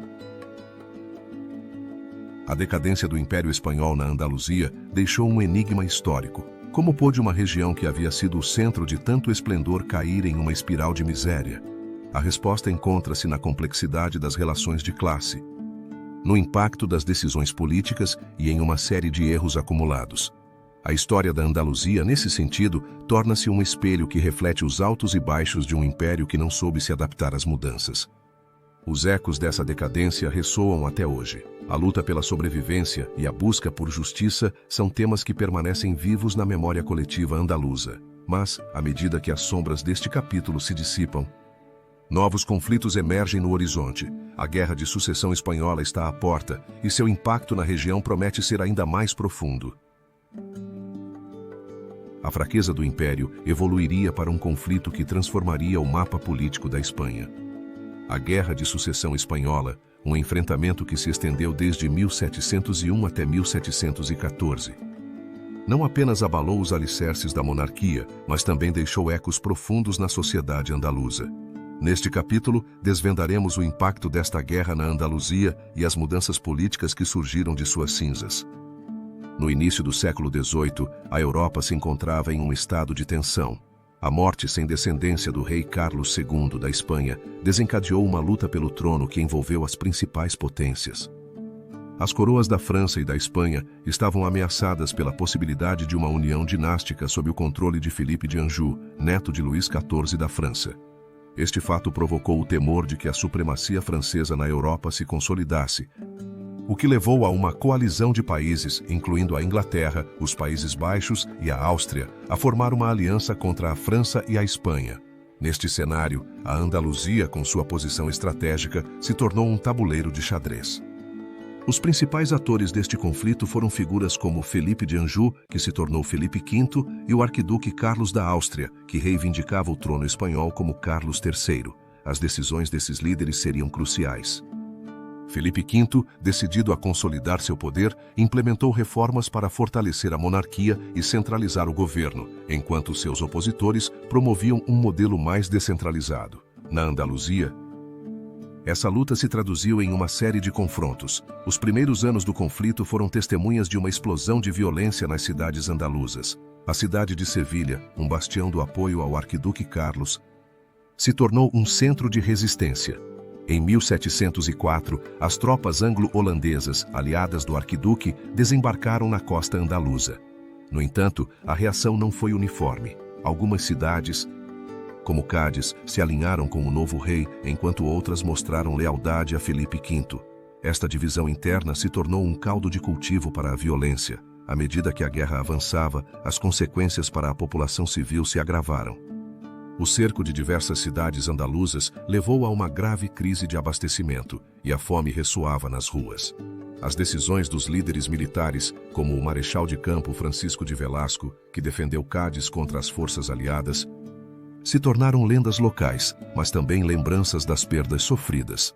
A batalha decisiva ocorreu em 1710 na localidade de Vila Viçosa, onde as forças de Felipe V conseguiram uma vitória crucial.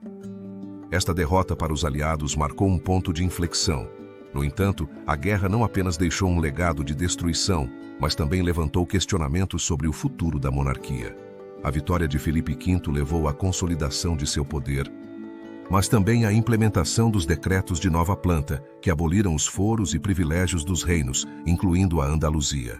Essas reformas, embora buscassem uma maior centralização, também semearam um ressentimento que perduraria. As consequências imediatas da guerra foram sentidas em cada canto da Andaluzia. A perda de vidas, a fome e a devastação econômica levaram a uma crise que afetaria a estrutura social. As elites locais, que haviam apoiado um ou outro lado, se viram obrigadas a se adaptar a uma nova ordem política. A centralização do poder em Madrid significava que as decisões que afetavam a Andaluzia não seriam mais tomadas a partir de seu próprio território.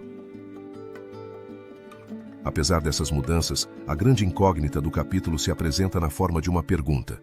Foi realmente a vitória de Filipe V uma solução definitiva, ou mais bem, o início de um ciclo de resistência e adaptação que continuaria moldando a identidade andaluza? Enquanto as reformas borbônicas prometiam modernizar a Espanha, a sombra da guerra continuaria pesando sobre a região. A Guerra de Sucessão Espanhola marcou um antes e um depois na história da Andaluzia. O impacto deste conflito não apenas alterou o panorama político, mas também deixou uma profunda marca na consciência coletiva. Os ecos da guerra ressoariam ao longo do tempo, preparando-nos para explorar as reformas borbônicas que viriam a seguir. A resolução da guerra daria passo a uma nova ordem. No início do século XVIII, a Andaluzia se encontrava em um estado de incerteza, marcada pelo eco da Guerra de Sucessão e pelas sombras de uma economia que se tambaleava. Nesse contexto, os Bourbons, uma dinastia procedente da França, ascenderam ao trono da Espanha, trazendo consigo um ambicioso projeto de reformas que prometia transformar não apenas o coração do país, mas também as entranhas da Andaluzia. As reformas bourbonas se erguem como um processo de grande interesse histórico na história andaluza. A chegada de Filipe V em 1700 marcou o início de um período de modernização que buscava revitalizar um reino que parecia ter perdido seu rumo. Mas o que realmente motivou a coroa a implementar uma série de mudanças tão radicais? O panorama político da época era complexo. Após a guerra, a Espanha se encontrava em uma posição vulnerável. As potências europeias estavam em constante competição. E a necessidade de reformar o aparelho estatal se tornava urgente. Assim, os Bourbons, com seu olhar voltado para a centralização e a modernização, começaram a desmantelar as velhas estruturas que mantinham a Andaluzia em um estado de semi-autonomia. A administração andaluza, caracterizada pela corrupção e pela ineficiência, precisava de uma mudança radical. Nesse cenário, surgem personagens-chave. Um deles foi o Conde de Floridablanca, que, como ministro de Carlos III, se tornou um arquiteto da política reformista. Sua visão de um Estado mais eficiente se materializou na criação de novas instituições e na promoção da agricultura e da indústria, buscando dar um novo impulso à economia andaluza. Mas, estavam todos os atores de acordo com essa mudança? A resposta é não. As reformas, embora bem intencionadas, encontraram a resistência das elites locais, que viam nessas mudanças uma ameaça ao seu poder e privilégios. As tensões sociais começaram a aflorar, revelando um panorama de descontentamento que se cernia sobre a classe trabalhadora e os camponeses. A imposição de novas taxas e impostos, sob o pretexto de modernizar a economia, gerou um clima de mal-estar. O desenvolvimento dos eventos se tornou uma tensão entre a modernidade e a tradição, entre a centralização e o localismo. O impacto inicial dessas reformas foi palpável. A criação das intendências, que dividiam o território andaluz em distritos administrativos, buscava um controle mais eficaz da arrecadação fiscal. Da mesma forma, a promoção de cultivos comerciais como o vinho e a azeitona, junto à construção de novas infraestruturas, prometia revitalizar a economia. No entanto, a realidade era mais complexa. Muitos camponeses se encontraram presos em um ciclo de dívidas e a resistência aos novos impostos gerou revoltas que desafiaram a autoridade Bourbon. A grande incógnita desse período é clara. Foram as reformas bourbonas realmente um avanço em direção à modernização, ou mais uma forma de consolidar o poder central em detrimento das liberdades locais? A história da Andaluzia, em sua busca por identidade e autonomia, se viu presa nessa rede de ambições e descontentamentos. À medida que as reformas avançavam, os ecos da resistência ressoavam cada vez mais forte. A pressão das elites locais e a oposição popular começaram a gerar uma tensão que culminaria em um período de agitação.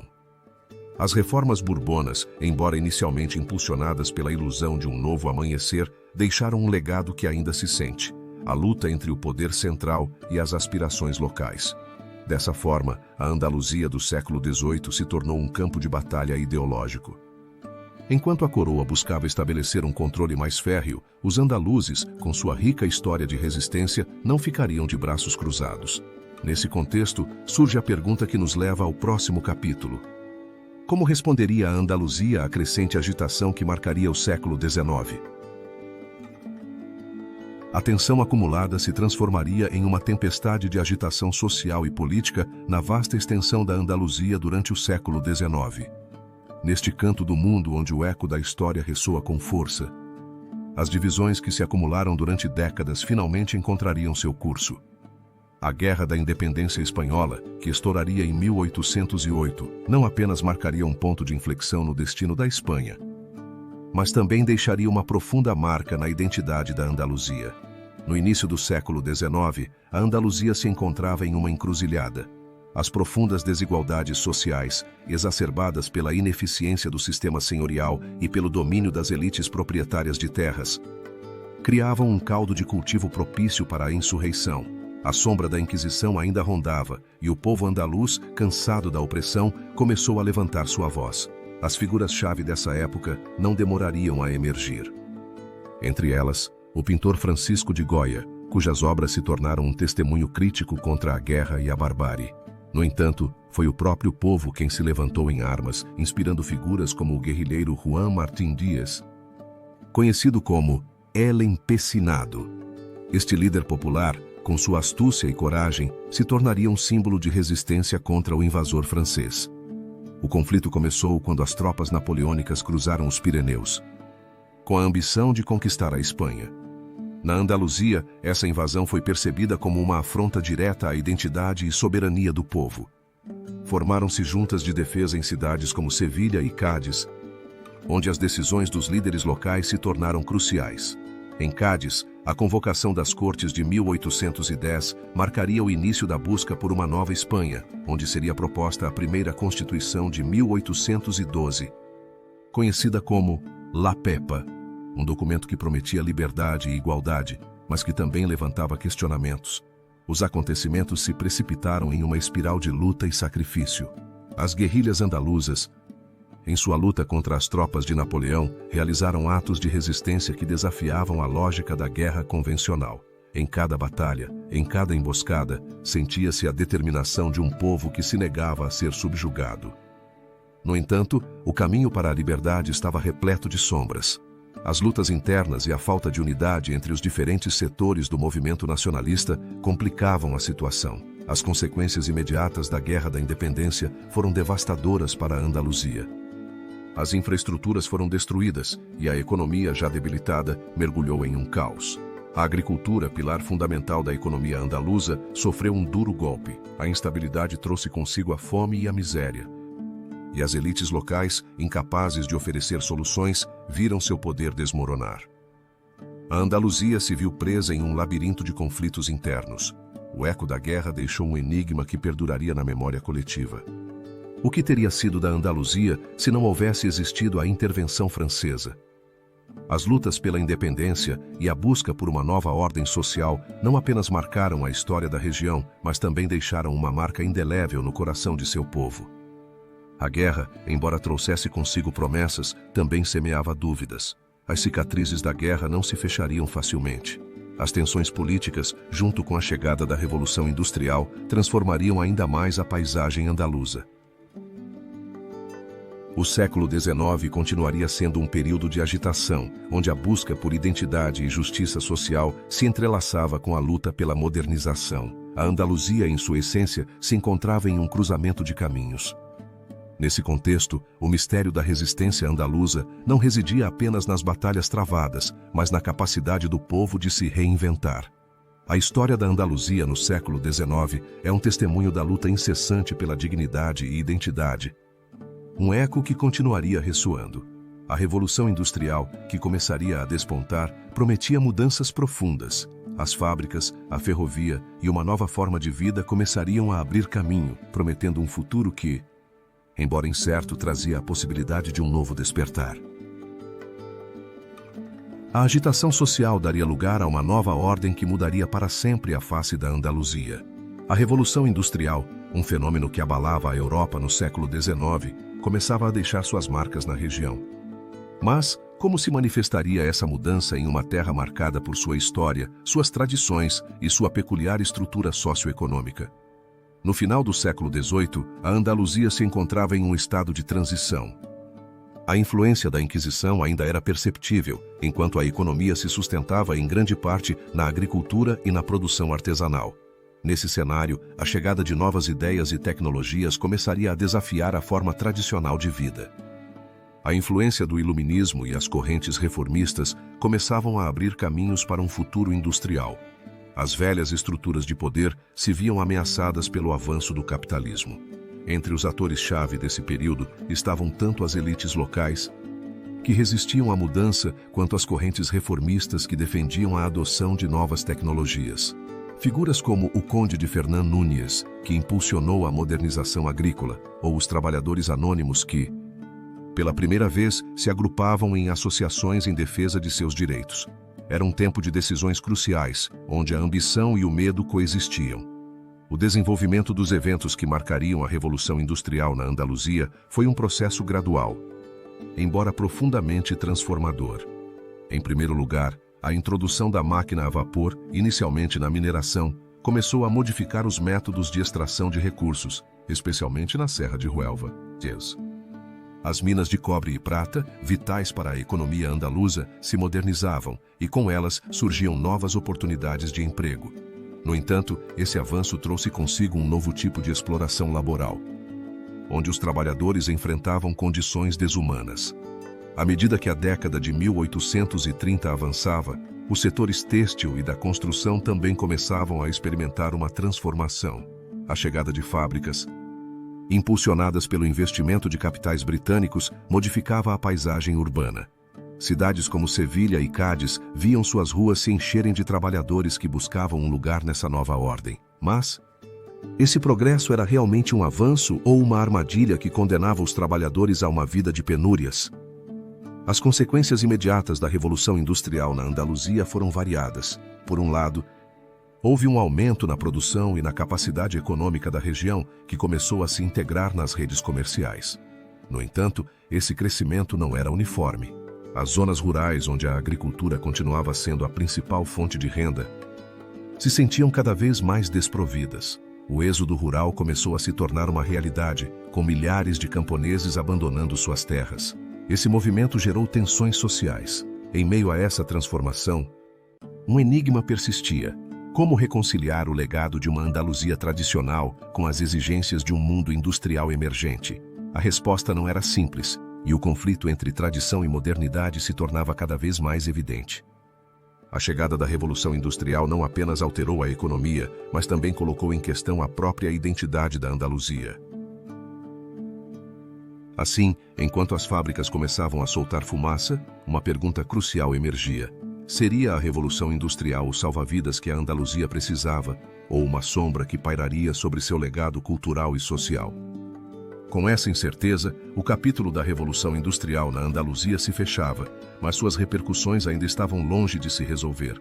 O eco da modernidade se preparava para colidir com os ideais de liberdade e justiça social que germinariam na Segunda República e na Guerra Civil.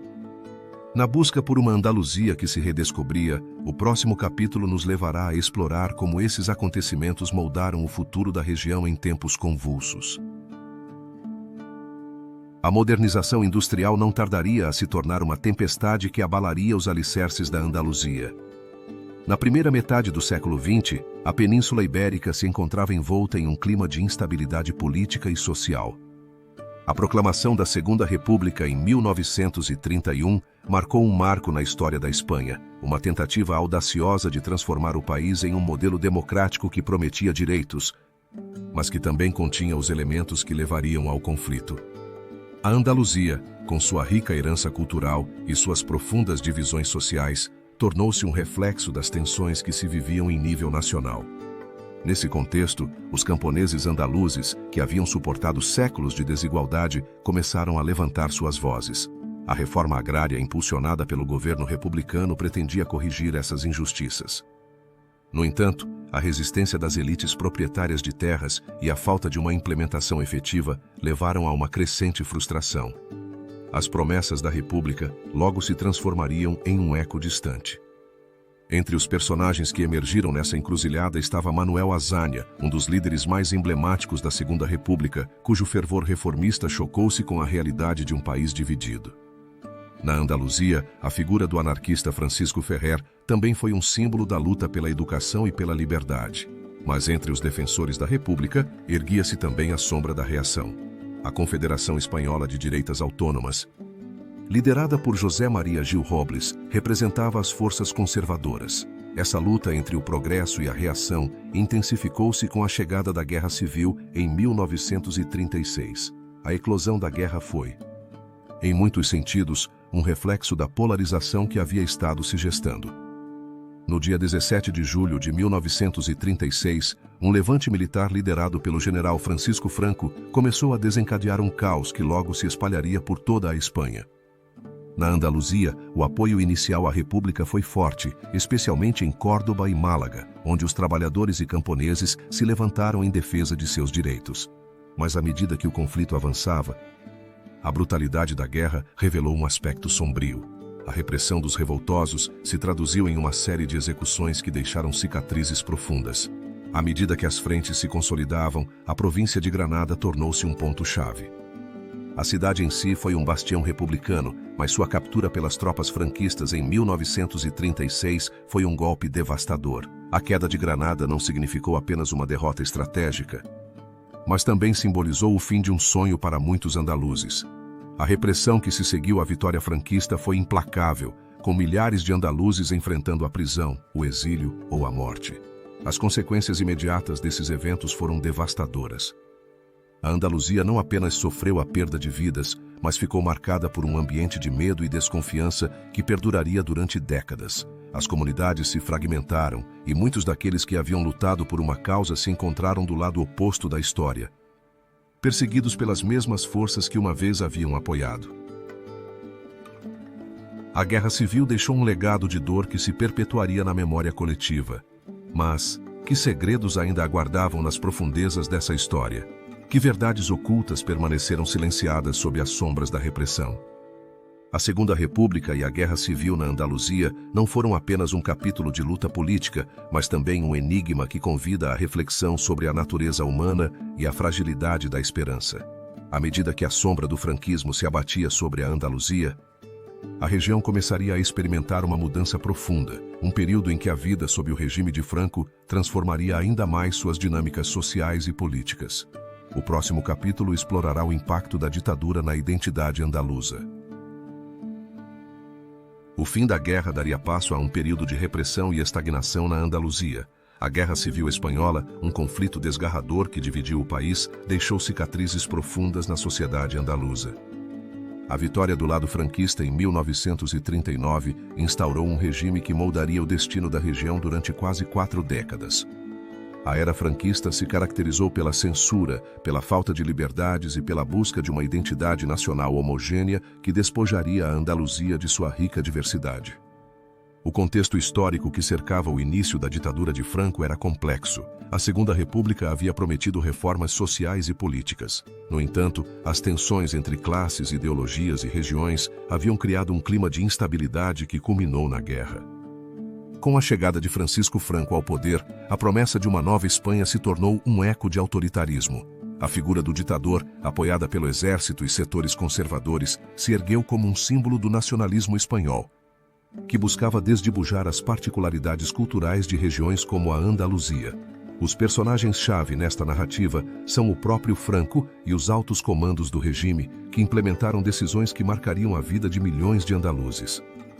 Em uma tentativa de consolidar seu poder, Franco impôs uma política de centralização que buscava eliminar as autonomias. A cultura andaluza foi vista como um obstáculo para a unidade nacional.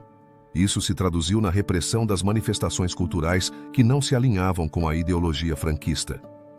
Durante as primeiras décadas do regime, os andaluzes se encontraram presos entre a história e a opressão. A economia, por sua vez, também sofreu uma profunda mudança. A autarquia econômica imposta pelo regime pretendia fazer da Espanha um país autossuficiente. No entanto, essa política resultou na miséria e no estancamento econômico, especialmente na Andaluzia. As terras que antes eram férteis se transformaram em uma paisagem de desemprego e desilusão. Os anos 50 trazem consigo uma reviravolta. Diante da pressão internacional e da necessidade de modernizar a economia, o regime se abre ao investimento estrangeiro e à industrialização. Isso levou a um êxodo massivo de andaluzes para outras regiões da Espanha e para o exterior. Esse fenômeno deixou o campo andaluz desolado e as cidades repletas de migrantes. Nesse contexto, a construção de represas e a modernização da agricultura começaram a transformar o ambiente rural. No entanto, essas transformações não chegaram sem um custo. A industrialização muitas vezes se fazia às custas das tradições. A repressão política e as tensões sociais continuaram a marcar a vida na Andaluzia. Grupos de oposição, embora perseguidos, começaram a se organizar na clandestinidade. A figura da resistência começou a emergir, com movimentos que reivindicavam direitos. Nesse ambiente, a cultura se tornou um veículo de resistência. A música, a poesia e a arte andaluza começaram a florescer em um contexto de repressão, tornando-se um eco da luta pela identidade. O final da era franquista foi impulsionado por eventos que desestabilizaram o regime. A ascensão da oposição e a pressão internacional, juntamente com a incapacidade do regime para responder às necessidades da população, levaram a um clima de agitação. As ruas da Andaluzia, que haviam sido silenciadas durante anos, começaram a ressoar com o clamor de um povo que ansiava por liberdade. As consequências imediatas desses eventos foram profundas. A morte de Franco em 1975 não apenas marcou o fim de uma era, mas também deixou um vazio que gerou incerteza. A transição para a democracia se perfila como um novo enigma, um labirinto de decisões. Como se reconstruiria uma sociedade fragmentada? Que legado restaria de anos de opressão? Assim, a era franquista na Andaluzia se revela como um capítulo crucial cheio de interrogações. A busca por identidade e a luta pela liberdade se entrelaçam em um tecido de história. Enquanto os ecos de um passado complicado se desvanecem, a esperança de um futuro mais luminoso começa a surgir. No próximo capítulo, a história da Andaluzia se aprofundará na transição para a democracia, um processo que implicará a construção de uma identidade renovada. O fim da ditadura daria passo a um novo amanhecer. A sombra do regime de Franco se desvanecia lentamente, deixando entrever uma expectativa de mudança que se estendia pela sociedade andaluza. A década dos anos 70 marcou um período de transformações cruciais, onde a voz do povo começava a ecoar em uma paisagem política que havia estado silenciada. Em meio a um contexto de repressão, a busca pela liberdade e pela democracia se tornava o motor de uma mudança iminente. O contexto histórico da transição na Andaluzia não pode ser compreendido sem considerar o estado da Espanha da época. Franco havia deixado um legado de autoritarismo, e na Andaluzia essa realidade se manifestava com especial intensidade. A região havia sido um bastião da resistência republicana, e as cicatrizes daquele conflito ainda eram visíveis. As lutas operárias, os movimentos estudantis e as organizações clandestinas começaram a germinar, semeando as sementes de uma mudança radical. Personagens-chave emergiram neste crisol de transformação. Adolfo Suárez, nomeado presidente do governo em 1976, desempenhou um papel fundamental na abertura política. Sua visão de uma Espanha democrática se traduziria em uma série de reformas que, embora tímidas no início, foram cruciais para desmantelar o regime. No entanto, também outros atores, como os líderes dos movimentos sociais e os partidos políticos que começaram a ressurgir, foram peças essenciais. As decisões tomadas neste período se cimentaram em um contexto de pressão social. No dia 15 de dezembro de 1976, um referendo avaliou a reforma política, dando início a um processo que prometia uma nova era. Na Andaluzia, as ruas começaram a se encher de manifestantes, e a figura do movimento autonômico emergia com força. A Junta Democrática da Andaluzia, formada por diversos grupos políticos, se tornou a voz unificada que exigia o reconhecimento da identidade andaluza e da autonomia. O desenvolvimento dos eventos neste capítulo crucial foi vertiginoso. Em 1977, foram realizadas as primeiras eleições democráticas e os andaluzes foram às urnas com a esperança de deixar para trás anos de escuridão. A vitória do Partido Socialista Operário Espanhol na eleição de 1979 foi um momento decisivo.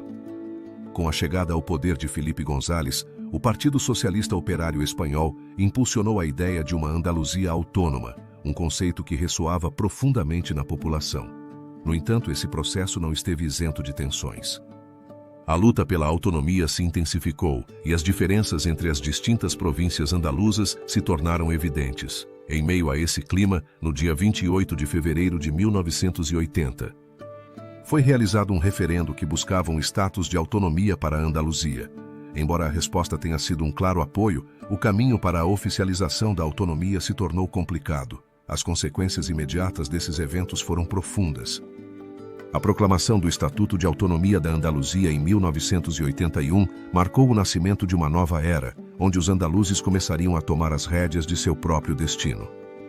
A criação da Junta da Andaluzia e o estabelecimento de um governo regional foram conquistas que representavam um avanço significativo em direção à autodeterminação. No entanto, o caminho não estava isento de obstáculos. A grande incógnita do capítulo paira sobre a pergunta se a transição realmente cumpriu as expectativas dos andaluzes. Apesar das conquistas, havia um sentimento de desilusão latente por promessas não cumpridas. Neste período, o eco das promessas de liberdade ressoava, mas também surgiam dúvidas sobre a capacidade das novas autoridades para enfrentar os desafios. Assim, a transição para a democracia na Andaluzia se apresenta como uma jornada repleta de luzes e sombras, um processo que, embora marcado pela esperança, deixou perguntas sem resposta. A luta pela identidade e pela autonomia não havia feito mais que começar, e o eco da história continuaria ressoando, moldando um futuro que ainda estava por ser escrito.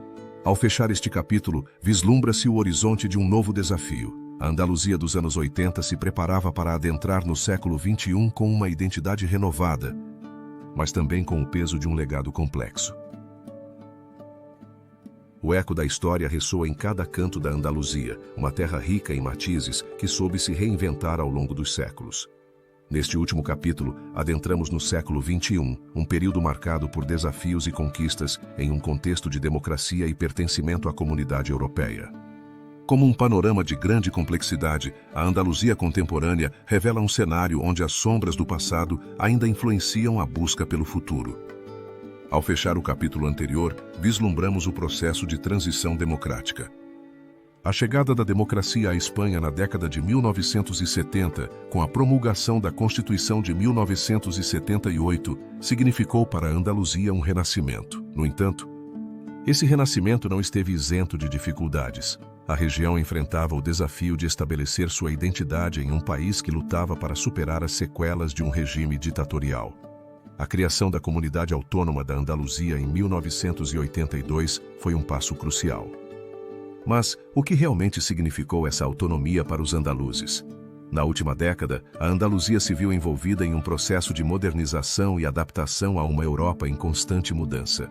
Através de políticas centradas no desenvolvimento econômico e social, a comunidade buscou se posicionar como um ator relevante. A incorporação de fundos europeus foi fundamental para impulsionar projetos. No entanto, o eco da desigualdade continua ressoando. Apesar dos avanços, a Andaluzia apresenta taxas de desemprego que superam a média nacional e as disparidades econômicas entre as províncias são notórias.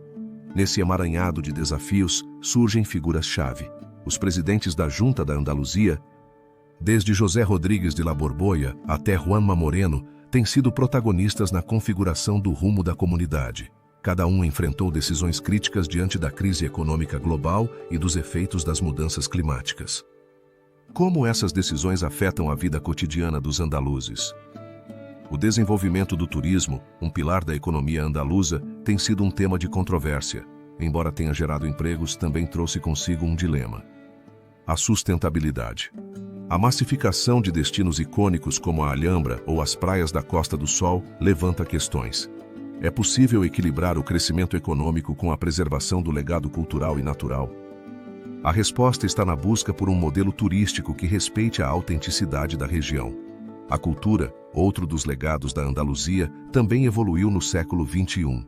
A fusão de tradições com influências contemporâneas deu origem a uma explosão criativa. Artistas, músicos e criadores andaluzes encontraram novas formas de expressão. No entanto, o reconhecimento dessa riqueza cultural nem sempre se traduz em apoio institucional. Que futuro aguarda uma comunidade que luta para preservar sua identidade em um mundo cada vez mais homogêneo? À medida que o século XXI avança, a juventude andaluza se encontra em uma encruzilhada. Com um acesso à educação superior mais amplo, os jovens enfrentam a pressão de abandonar sua terra em busca de oportunidades. Esse fenômeno da fuga de cérebros levanta um enigma. Como pode a Andaluzia reter seu talento e fomentar a inovação sem sacrificar suas raízes? As iniciativas para atrair os jovens a empreender são vitais. As questões sociais também estiveram no centro do debate. A diversidade cultural e a luta pela igualdade ganharam protagonismo. Movimentos pelos direitos das mulheres e da comunidade LGBTI ganharam força, desafiando estereótipos e buscando um futuro mais inclusivo. Mas são suficientes esses esforços para mudar uma cultura marcada por tradições? O legado histórico da Andaluzia se entrelaça com os problemas contemporâneos.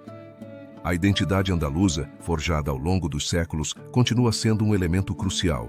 Nesse contexto, as decisões políticas não apenas afetam o presente, mas têm repercussões no futuro. Ao refletir sobre o papel da Andaluzia no contexto europeu, é imperativo considerar sua contribuição não apenas econômica, mas também cultural e social. A comunidade autônoma enfrenta a exigência de ser parte ativa na construção de uma Europa diversa. Pode a Andaluzia ser uma ponte entre o passado e o futuro? As decisões que forem tomadas nos anos vindouros definirão a trajetória da Andaluzia. A busca por um equilíbrio entre a modernidade e a conservação de seu legado será fundamental. À medida que o mundo enfrenta crises climáticas e transformações sociais, a Andaluzia tem a oportunidade de se posicionar como um modelo de resiliência. Assim, chegamos ao final de nossa jornada, uma jornada repleta de relatos, de luzes e sombras, de legados que persistem. Nesta terra onde cada canto conta uma história, a pergunta persiste: que segredos ainda aguardam nas profundezas de sua rica e complexa identidade? O eco do passado se funde com as aspirações do presente, deixando uma marca indelével. A Andaluzia, um lugar onde o tempo se detém e se reinventa, continua sendo um enigma por resolver, um legado por descobrir e uma identidade por definir. Neste caminho, cada passo se torna uma oportunidade para entender não apenas a essência da Andaluzia, mas a da humanidade mesma.